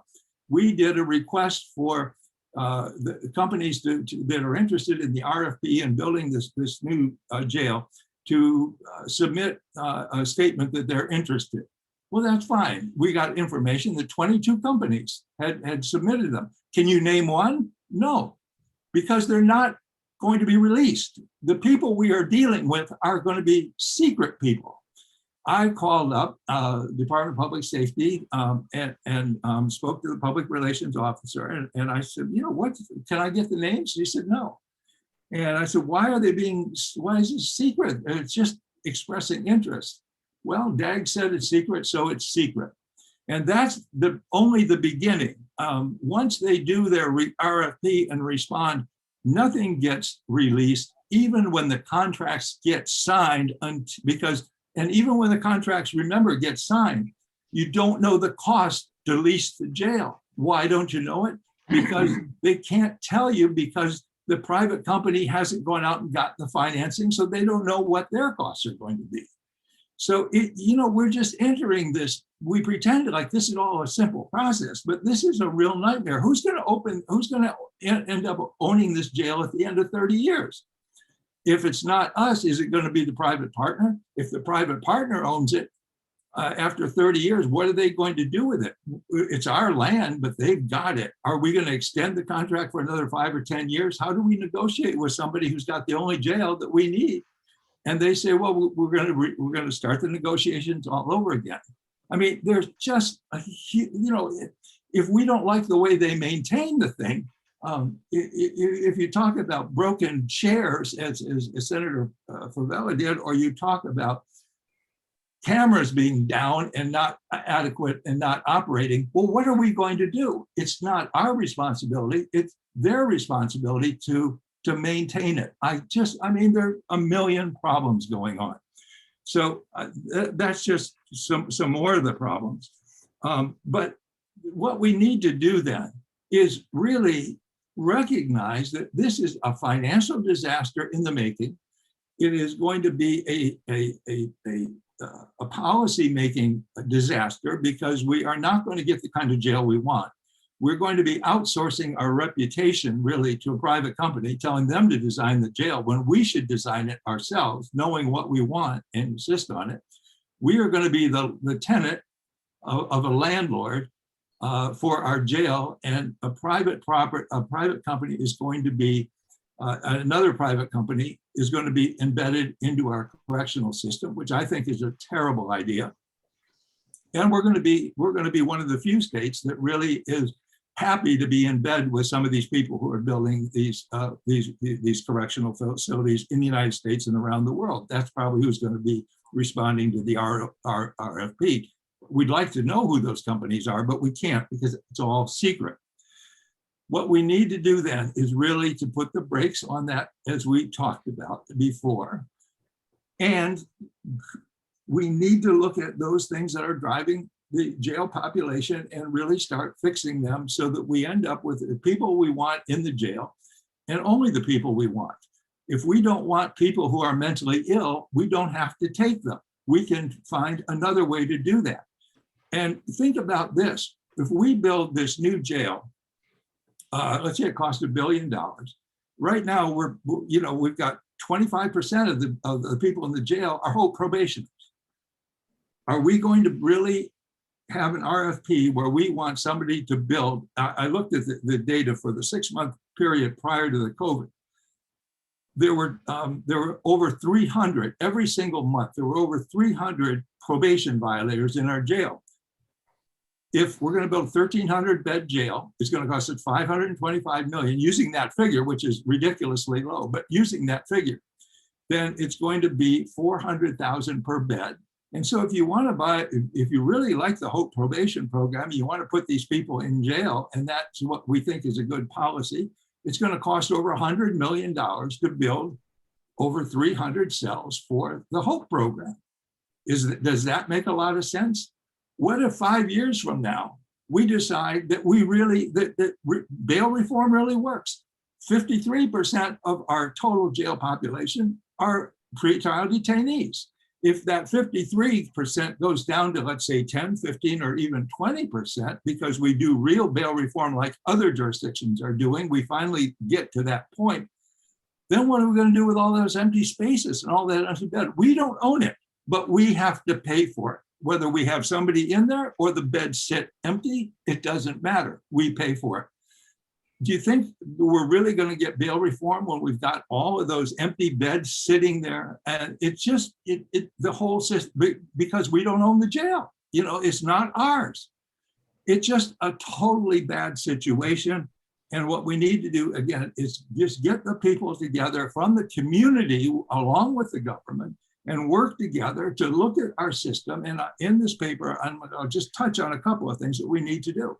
We can start off by just starting to reduce that jail population by doing what the HCR 134 task force said we should do, which is give the police officers in Honolulu the authority to issue citations in lieu of arrest for nonviolent Class C felonies. Instead of taking those people into custody where they end up in jail, use as citations. It's a small thing, but it's going to affect the number of people. We've got to look at the fact that now we've got a new weed and seed program, and we're arresting a lot of people in Chinatown. And where are they ending up? They're ending up in the jail. Is this what we really want to do with these people who are homeless people from Chinatown, to put them in the jail? We have to look at diversion programs. We don't have good diversion programs in Hawaii. We never got them off the ground. I mean, LEAD is doing a wonderful job with the resources they have, but we've never had the collaboration and cooperation to do a real pre-arrest diversion program, which is critical to controlling the jail population, because prior to arrest, you can take people and we can get them the help that they need and get them into treatment programs and get them housing and all the other things. So we need bail reform. And there was recently a Zoom with Senator Rhodes, and he said he thinks there's going to be some bail reform coming through this session, probably very minor. It'll be nonviolent misdemeanors, but it's going to be something, and we're making some progress on bail reform. So these are just a few of the many things that we need to be looking at, because they are the way we control our jail population. And we have to get the jail population way down from what it is, because if we don't, we are going to end up committing ourselves to this huge jail and keeping it full for 30 years with all of the people who should not be in there. And those are my concerns. And I think somehow we need to get the message out, and we're probably all a little bit derelict in not having done it to date, myself included, because I've known about this for longer than most people. And I'm looking back with regrets that I haven't been louder and better at organizing. But we need to start now. It's not too late, but the stakes are so high that we really need to get on top of this. And we do need a new jail, of course, but we need the jail that we want, that reflects our values, that will serve the needs of our community. And it has to be a jail that we plan, because it reflects who we are and our values and how we treat people. We need to control this. We can't outsource that to a private developer, probably a mainland company, which are going to take plans for a new jail off the shelf, modify them to meet the Hawaii specifications. That is not what we need. What we need is a jail that we have talked to an architect and design that meets our specifications and is the kind of thing that we can live with. I don't say we can be proud of it, but we need to have something that we think it reflects our values rather than that. We can't outsource it. And we need to know that the people who are in there are the ones that we have decided are the only ones who need to be in there. We can't keep warehousing people as we have been doing. And that's what the new jail will be unless we intervene. Thank you. Thank you, Bob. Really appreciate all the work that you put into that and for the papers that you sent us. Any commissioners want to comment on what we just heard before I do? Mark, Ron? Go ahead, Ron. Yes, I think we all agree with Bob, and thank you, Bob, for working on this for so long. And just speaking on the size of the jail or prison, you know, it's just a summary. I can just say what Bob just went through specifically. Basically, what we see here is no matter how big a jail or prison we build, it is not big enough if we don't fix the way people are sent to jails or prison. You know, you heard the saying, you build it, they will come. I can say if we build it, it will be filled immediately if we don't fix the way people are going to prison. And what we're talking about is pre-trial, post-trial. In the post-trial era, where there are convictions, we're talking about sentencing. And where we got to look at is basically these mandatory sentences, these extended terms, and these programs that take back parole or probation. Basically, we got to look at that.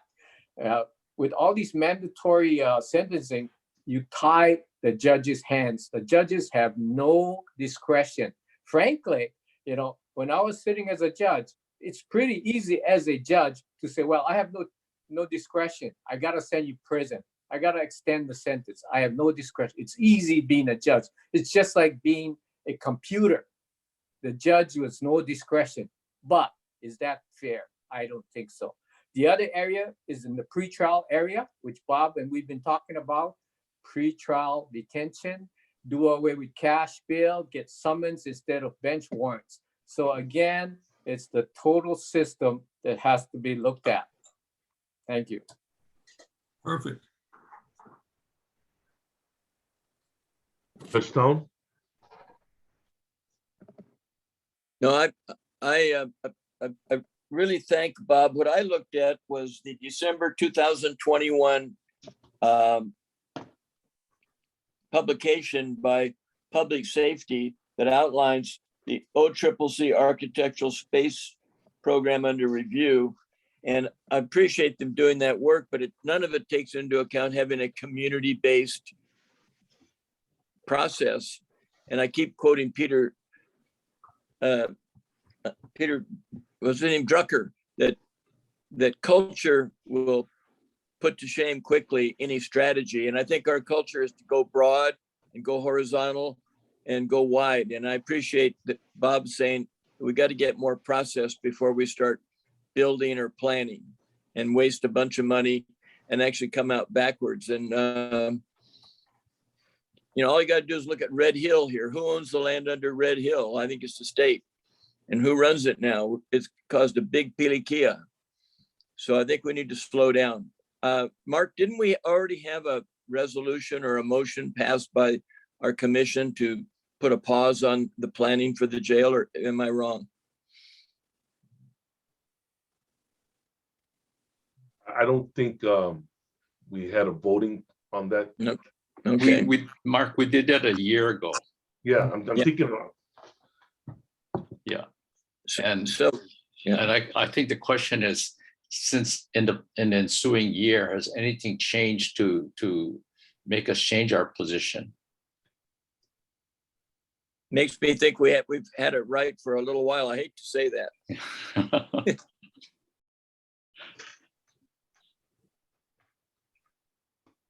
where I'm at, Ted, did you want to say anything else?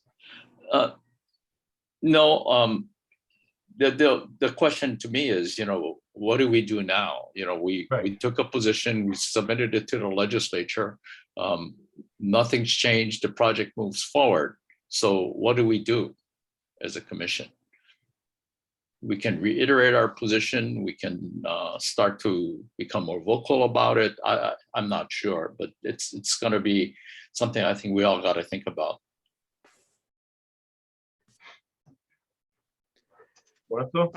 Mark, can I make a comment?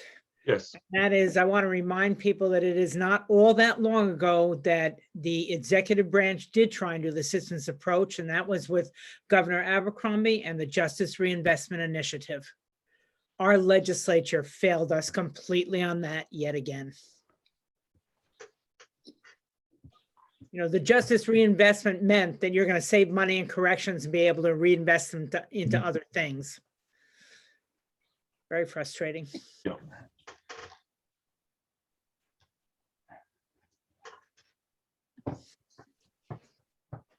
What Robert has offered us is like a white paper describing why the current process of building a new jail would not benefit Hawaii and its people in the future should it continue to move at the speed that it's moving.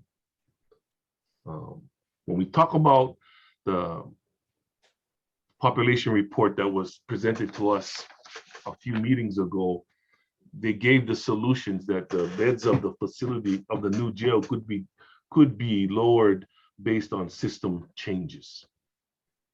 Yeah, or other diversion aspects that Bob touched on when he gave his report. And I'm we're strong in why we don't want to build it in the current fashion that it's being planned at this time, and why we would want to pause. But we need more thought and discussion about the diversion specifically. Yeah, because what we're saying is we don't want to send this particular population to the jail because we don't believe we need them to be in the jail. What is the alternative? Because the frontline law enforcement are continually going to be picking up these individuals. Okay, we won't get into specific crimes and things like that, but we're just saying we know they exist, and they exist at large numbers. Large enough for us to focus on alternatives for them to decrease the jail population. Yeah. So I'm gonna go this route, and then I'll say and ask or request. There's been a lot of discussion in the juvenile system because juvenile justice reform has gotten us to a point where we literally only have 20 kids in an incarceral setting.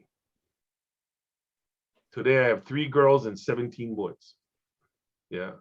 So the question has been, if we want to end incarceration for our juveniles, what is the alternative?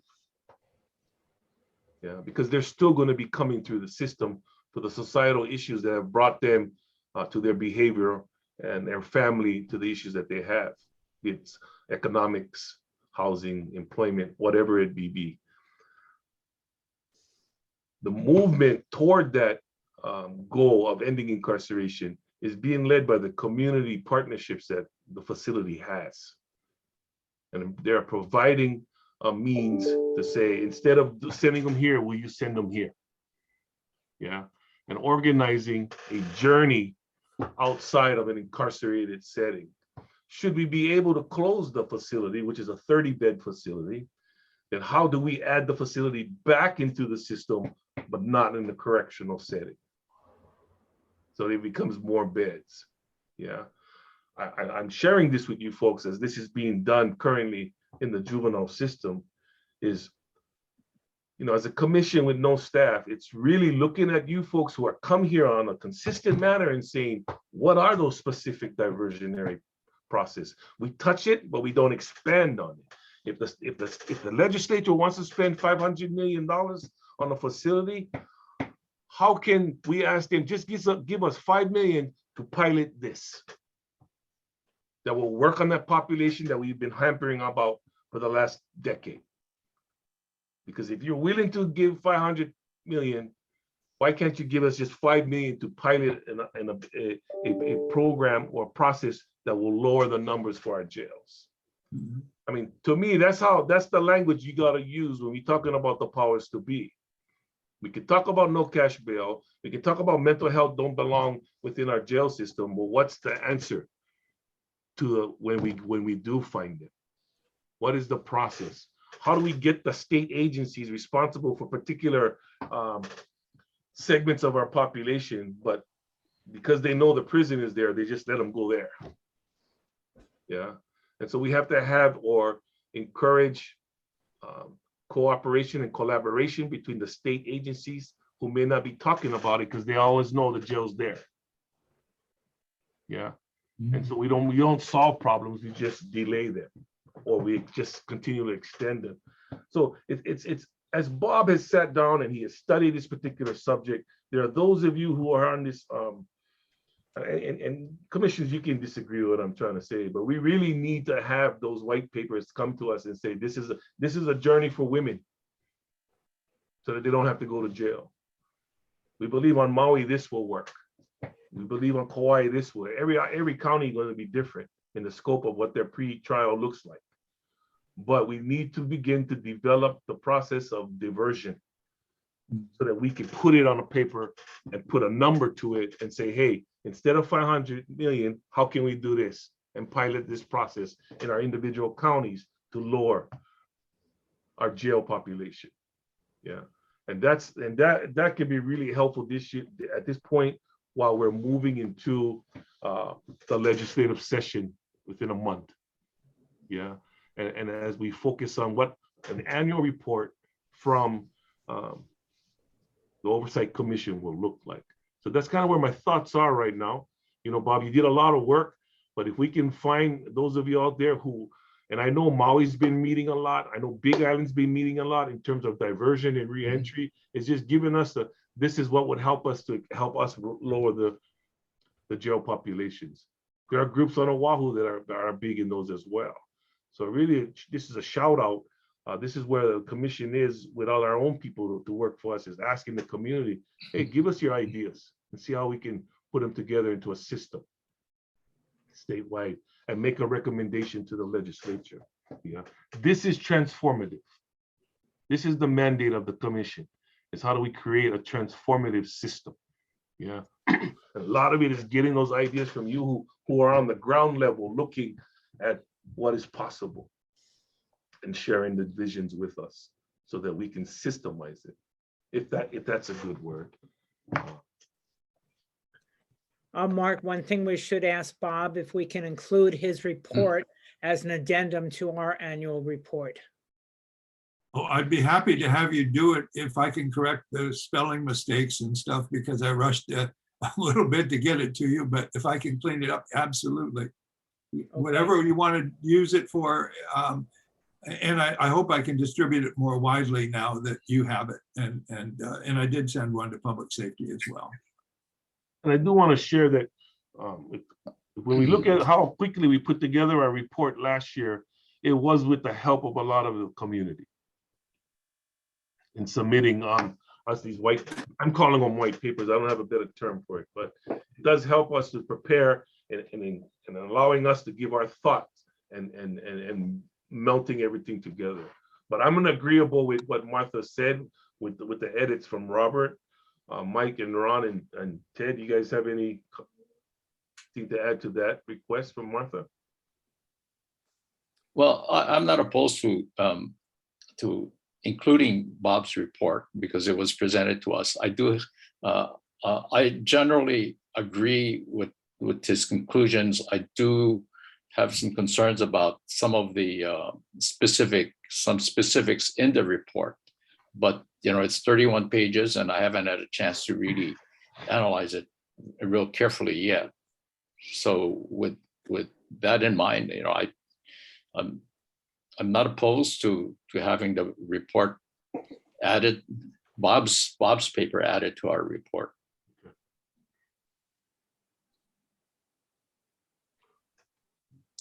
Thanks again, Bob. I really appreciate all that work that you put into it. It kind of guides our thinking process and not just on the jail itself, but where it fits into the system that we're responsible for.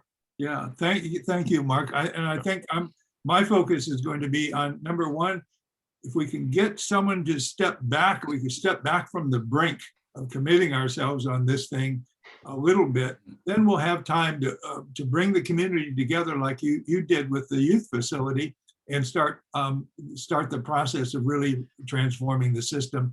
And while we're thinking about the jail too, we don't have to put it aside forever, but we need to just step back at the moment. Thanks, Mark.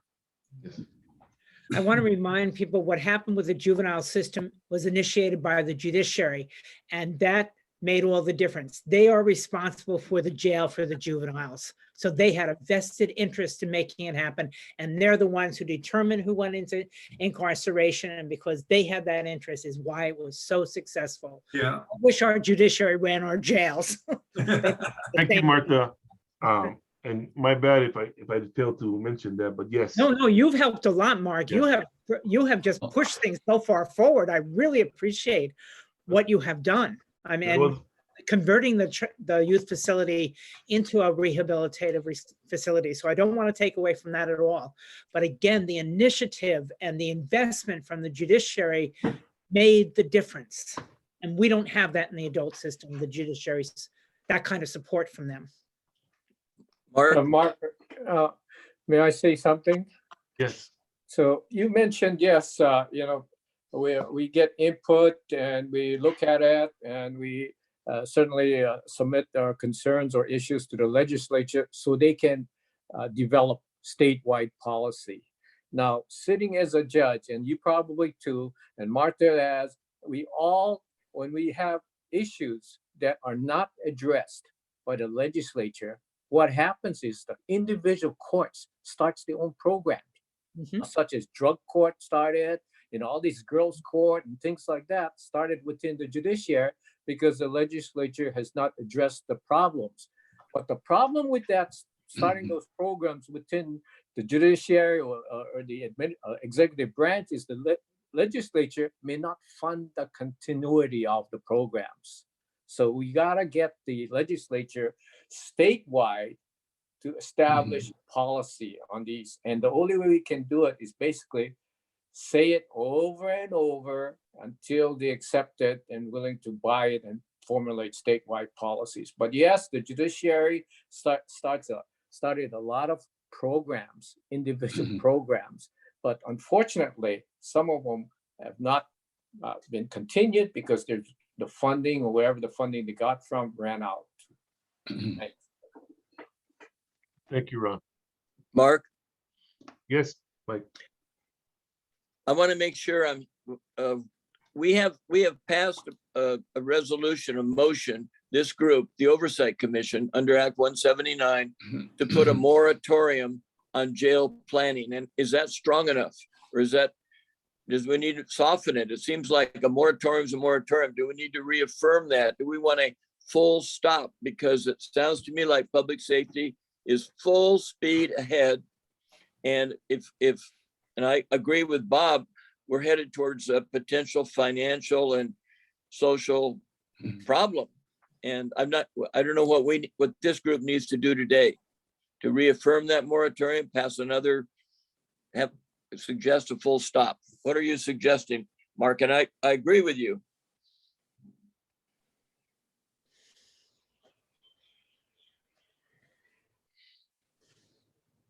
My thoughts are in the manner by which this would be stated and presented at the legislative level. Yeah. One, in my mind, that's what the whole purpose of me asking what I was asking for in terms of the annual report. Yeah. So when you're making your reports at the legislative committees, and when we're talking about concerns when we get called, we want to be able to refer to our report. So that's one.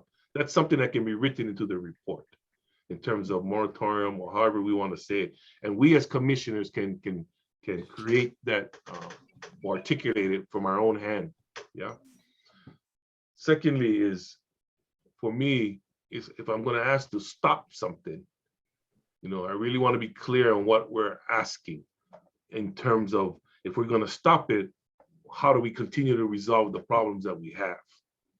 Yeah, so we need to be able to clearly articulate, you can stop it right now because we believe this direction will help us to determine what needs to be done and how do we get more inclusion into the building of a jail.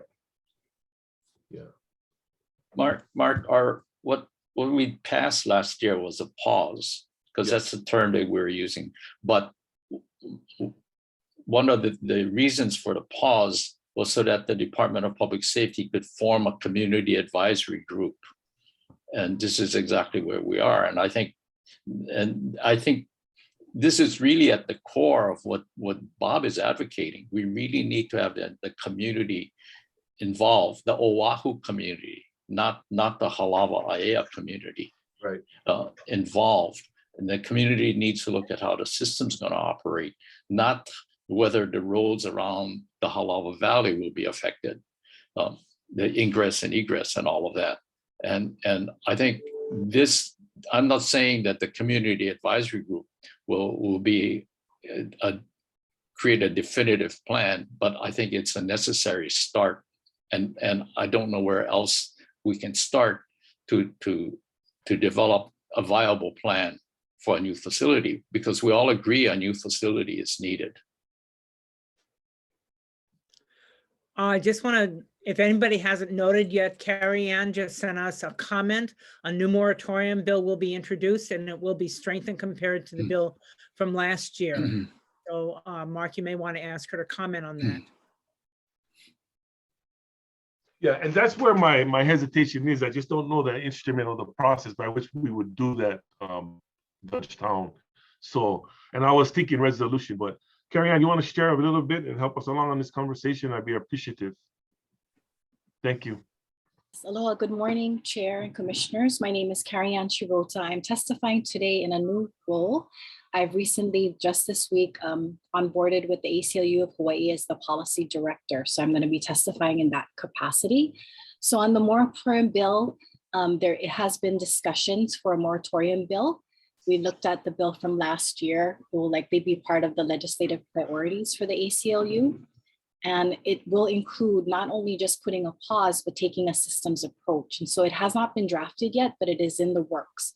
And once it is drafted, we will bring it to the Oversight Commission. And at that time, you'll have a chance to review, and we would ask for the Commission's support of the moratorium.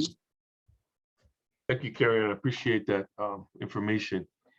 And everyone, when we went into the legislator session last year, there were bills presented in terms of criminal justice reform outside of what we were already knowing going into and was sponsoring.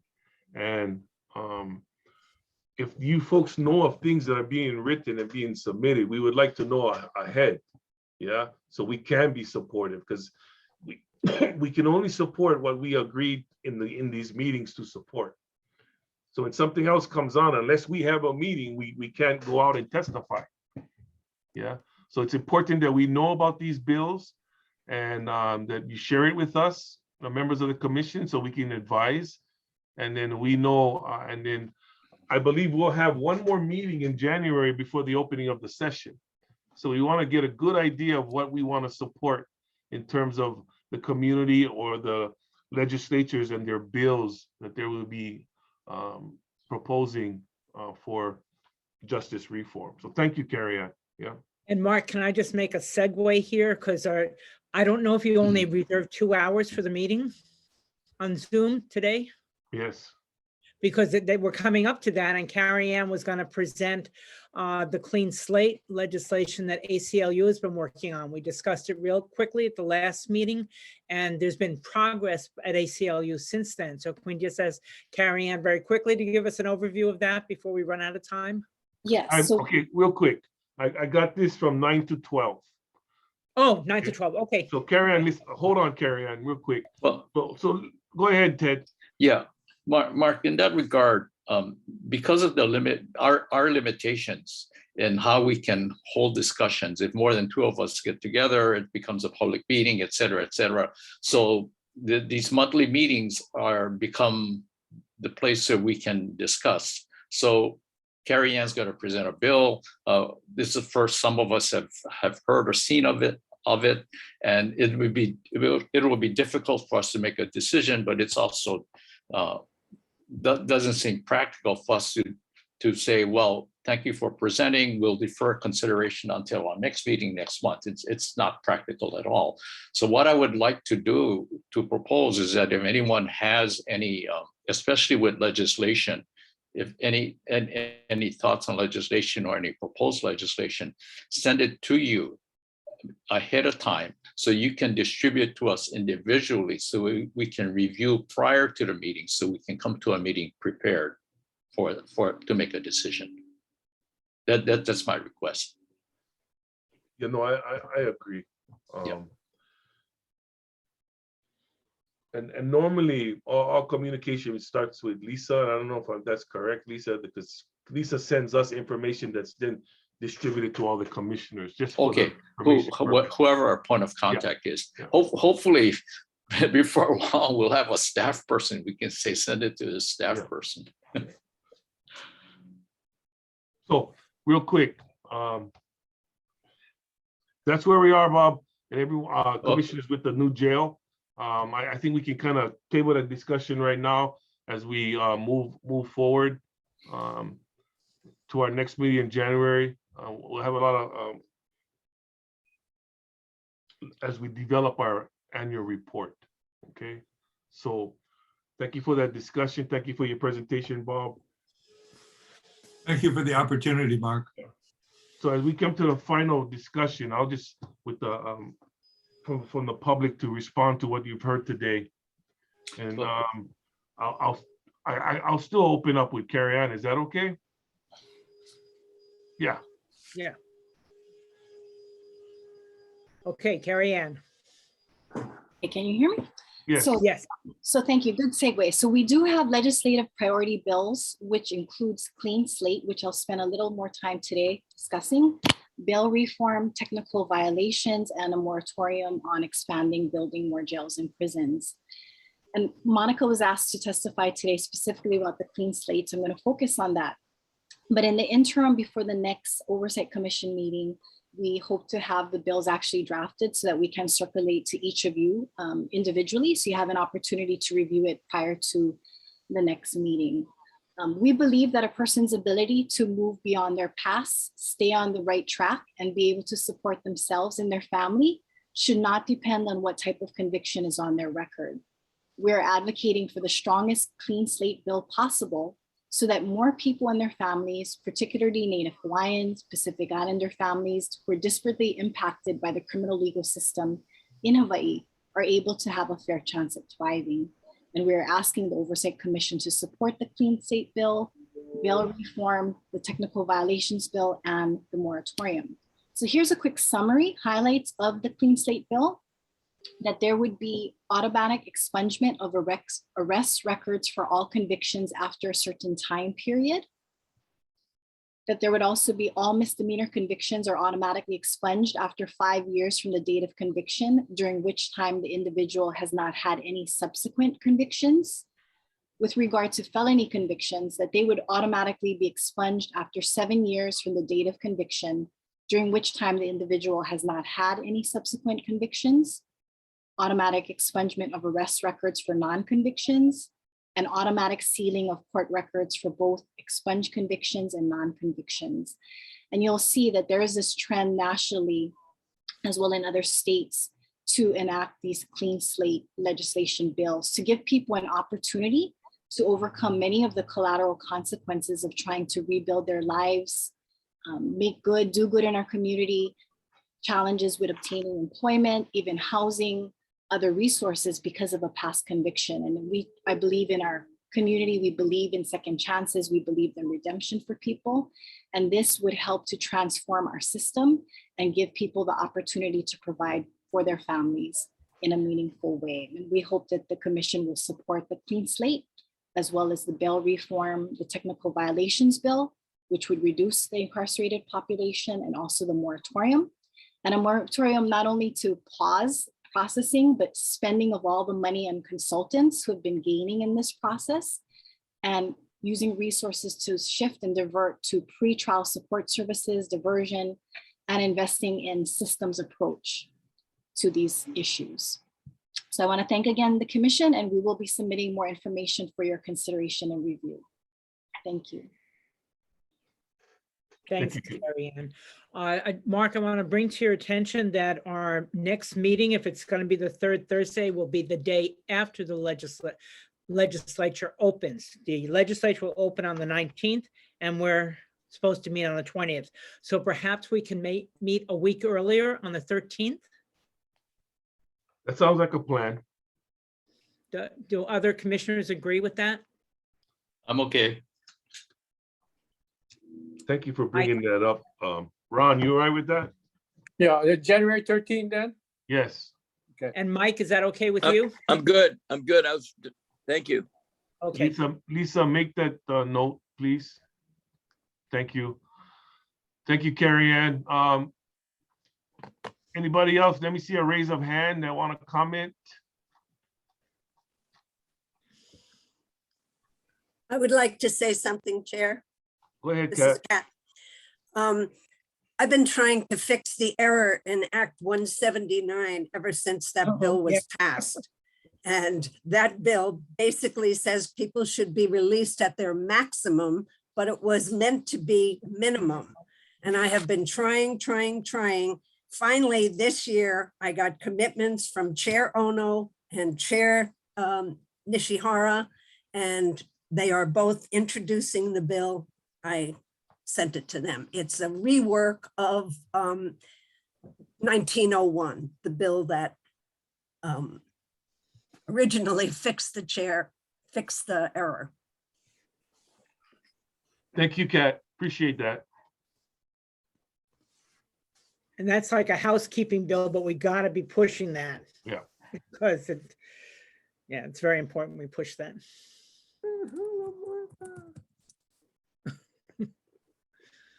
Okay. I don't see any more hands or anybody else that want to have further discussion. I appreciate the update, Carrie Ann, on what you folks are working on. And that really puts a lot of what I said prior to you making the presentation of what I was hoping for. That there was already work out there looking at the alternatives, that would lower the numbers. The commission's responsibility is population capacity, And so what we're talking about in a new jail in terms of population capacity, how can we lower those numbers? And everything you talked about helps in a successful reentry programs and in potential diversion programs. So for those of you who are listening, I think following Carrie Ann lead from the different specialties that you have and what you can add would be very helpful as well. Yeah. So, and Carrie Ann, are your bills going to be completed by before January 13th? So we'll have time to be looking at the bills and do our voting at that meeting? Yes, that is the goal. Okay, thank you. Chair, there's also another bill in the hopper on a family visitation and resource center, a pilot program at Guayava. And this is a bill that was stalled in 2020 because of COVID. But we have been meeting, the family reunification group has been meeting with public safety and the warden of Guayava. And we're introducing it again. And Chair Ono and Chair Nishihara have both agreed to introduce it. and we appreciate letting us know, when as soon as drafts come out and things like that, is if you can send it to Lisa Cap so we can have a review of it and put some and have a on our agenda. Yeah. Yeah. Okay. I can send them to you now. They're. I don't know why I didn't think you already had them. Thanks, Kat. Okay, it's been a lot of information today. Yeah, we talked about a lot and some things we need to come back to. But Mike, you have any final words for the meeting? I guess just a question, Mark, and I think this is a very productive meeting. It's hasn't given me a headache, but my hair can't get any grayer, but I appreciate it. Where are public safety and DAGs are going full speed ahead with planning the new jail? They're spending money and signing contracts, or is there actually a pause or moratorium? And I guess that's not a question for our commissioners, but for Max and DAGs. So Mark, how do we learn where public safety is? I don't know, Ted, just so I'm going to say something and you correct me if I'm wrong. If you folks remember a few meetings ago, when the, I don't know what you call them, the planner, she made a presentation. Yeah, Martina, yes. Yeah. She mentioned that, or even Max, I believe, might have said it, and don't quote me, that there will be an RFP come February or March. So that's where we know the process at this time. So the question is, what does that mean when the state puts out an RFP? I think it's first an RFQ, request for qualifications. Yeah, that's going out, I think, Yeah. very soon. Yeah. I think the question really, Mike's question really was, had to do with funds being expended. But I would imagine that in order to develop a RFQ and a RFP, a consultant would have to be involved. So funds would have to be expended. So in terms of a timeline, what would be after the RFP? The RFP? Yeah, I mean, it would be a contract, an award, contract award. What the Max has his hand up. And what the RFQ will do will give DAGs a list of people who are qualified to then submit a proposal. Only those folks will be allowed to submit a proposal. Once the proposals are submitted, a selection will eventually be made. And then, as Ted said, you go into contract. Max would like to say something, I think. He has his hand up. Oh, I'm sorry. Does he? Max, you still there? Yeah, I'm Yeah, here. Yeah, Mark, just to clarify that the RFQ is the next phase. And then once the RFQ is done, then the RFP will be issued based on these qualified applicants. I think you're gonna do like a short list, 3 qualified applicants, and then the RFP will come into play. We will be asking the legislature additional funds in this session to take us through the RFQ and partially into the RFP planning phase.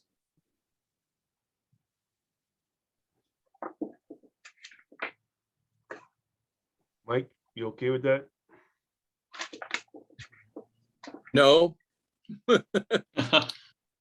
I think the sense of this group and the sense of the community is moratorium. What that means is, I don't want to put my friend Max in a tough position here, but just Katie barred the door at this point. I think, Mark, we have, priorities here in the department, and one of it is to provide a safe place for inmates and staff to be at HCSOC. The longer this project goes on, and regardless of the size, it's going to cost more. We've already seen that already. If this is, pushed back another 10 years, and if the project is scaled down, it's still going to cost more than what is planned for today. So, there's a definite need to replace HCSOC, and I think we can all agree on that. We've been debating about the size. I think that's the issue, the size and the programming that will be involved. But the longer we wait, the more expensive it's going to be if cost is a factor to this commission. Thank you. Thank you, Max.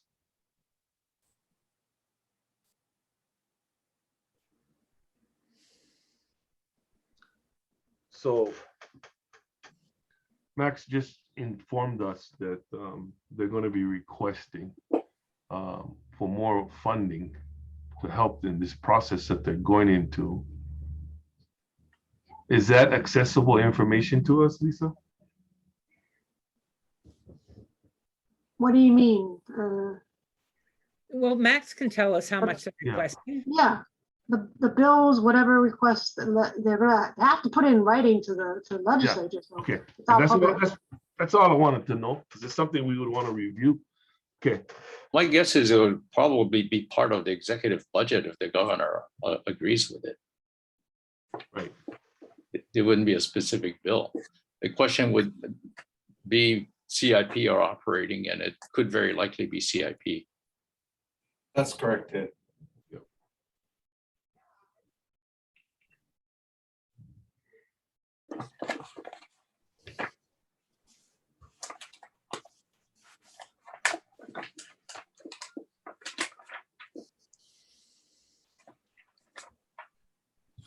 I think we're at the end, Mark. No, I know. I was just trying to put together a thought right now, and it's just to help Mike in his thought process. You know, I don't have enough information to answer your questions or to the commission, but probably on the next meeting, I'd be more able to answer, so that when we're not frustrated. There is a need, Mike, and I feel you in terms of the moratorium, but we want to be, if we push and want to be and go down that right, we want to know what the expected results are of that. That's what I'm hearing you saying. Yeah. I think Dags needs to be in here, because I don't want some phantom person to come forward and say, hey, we're already obligated. It's like the rail, or it's like the Aloha Stadium, or it's like Red Hill. I want a full stop until I understand it better.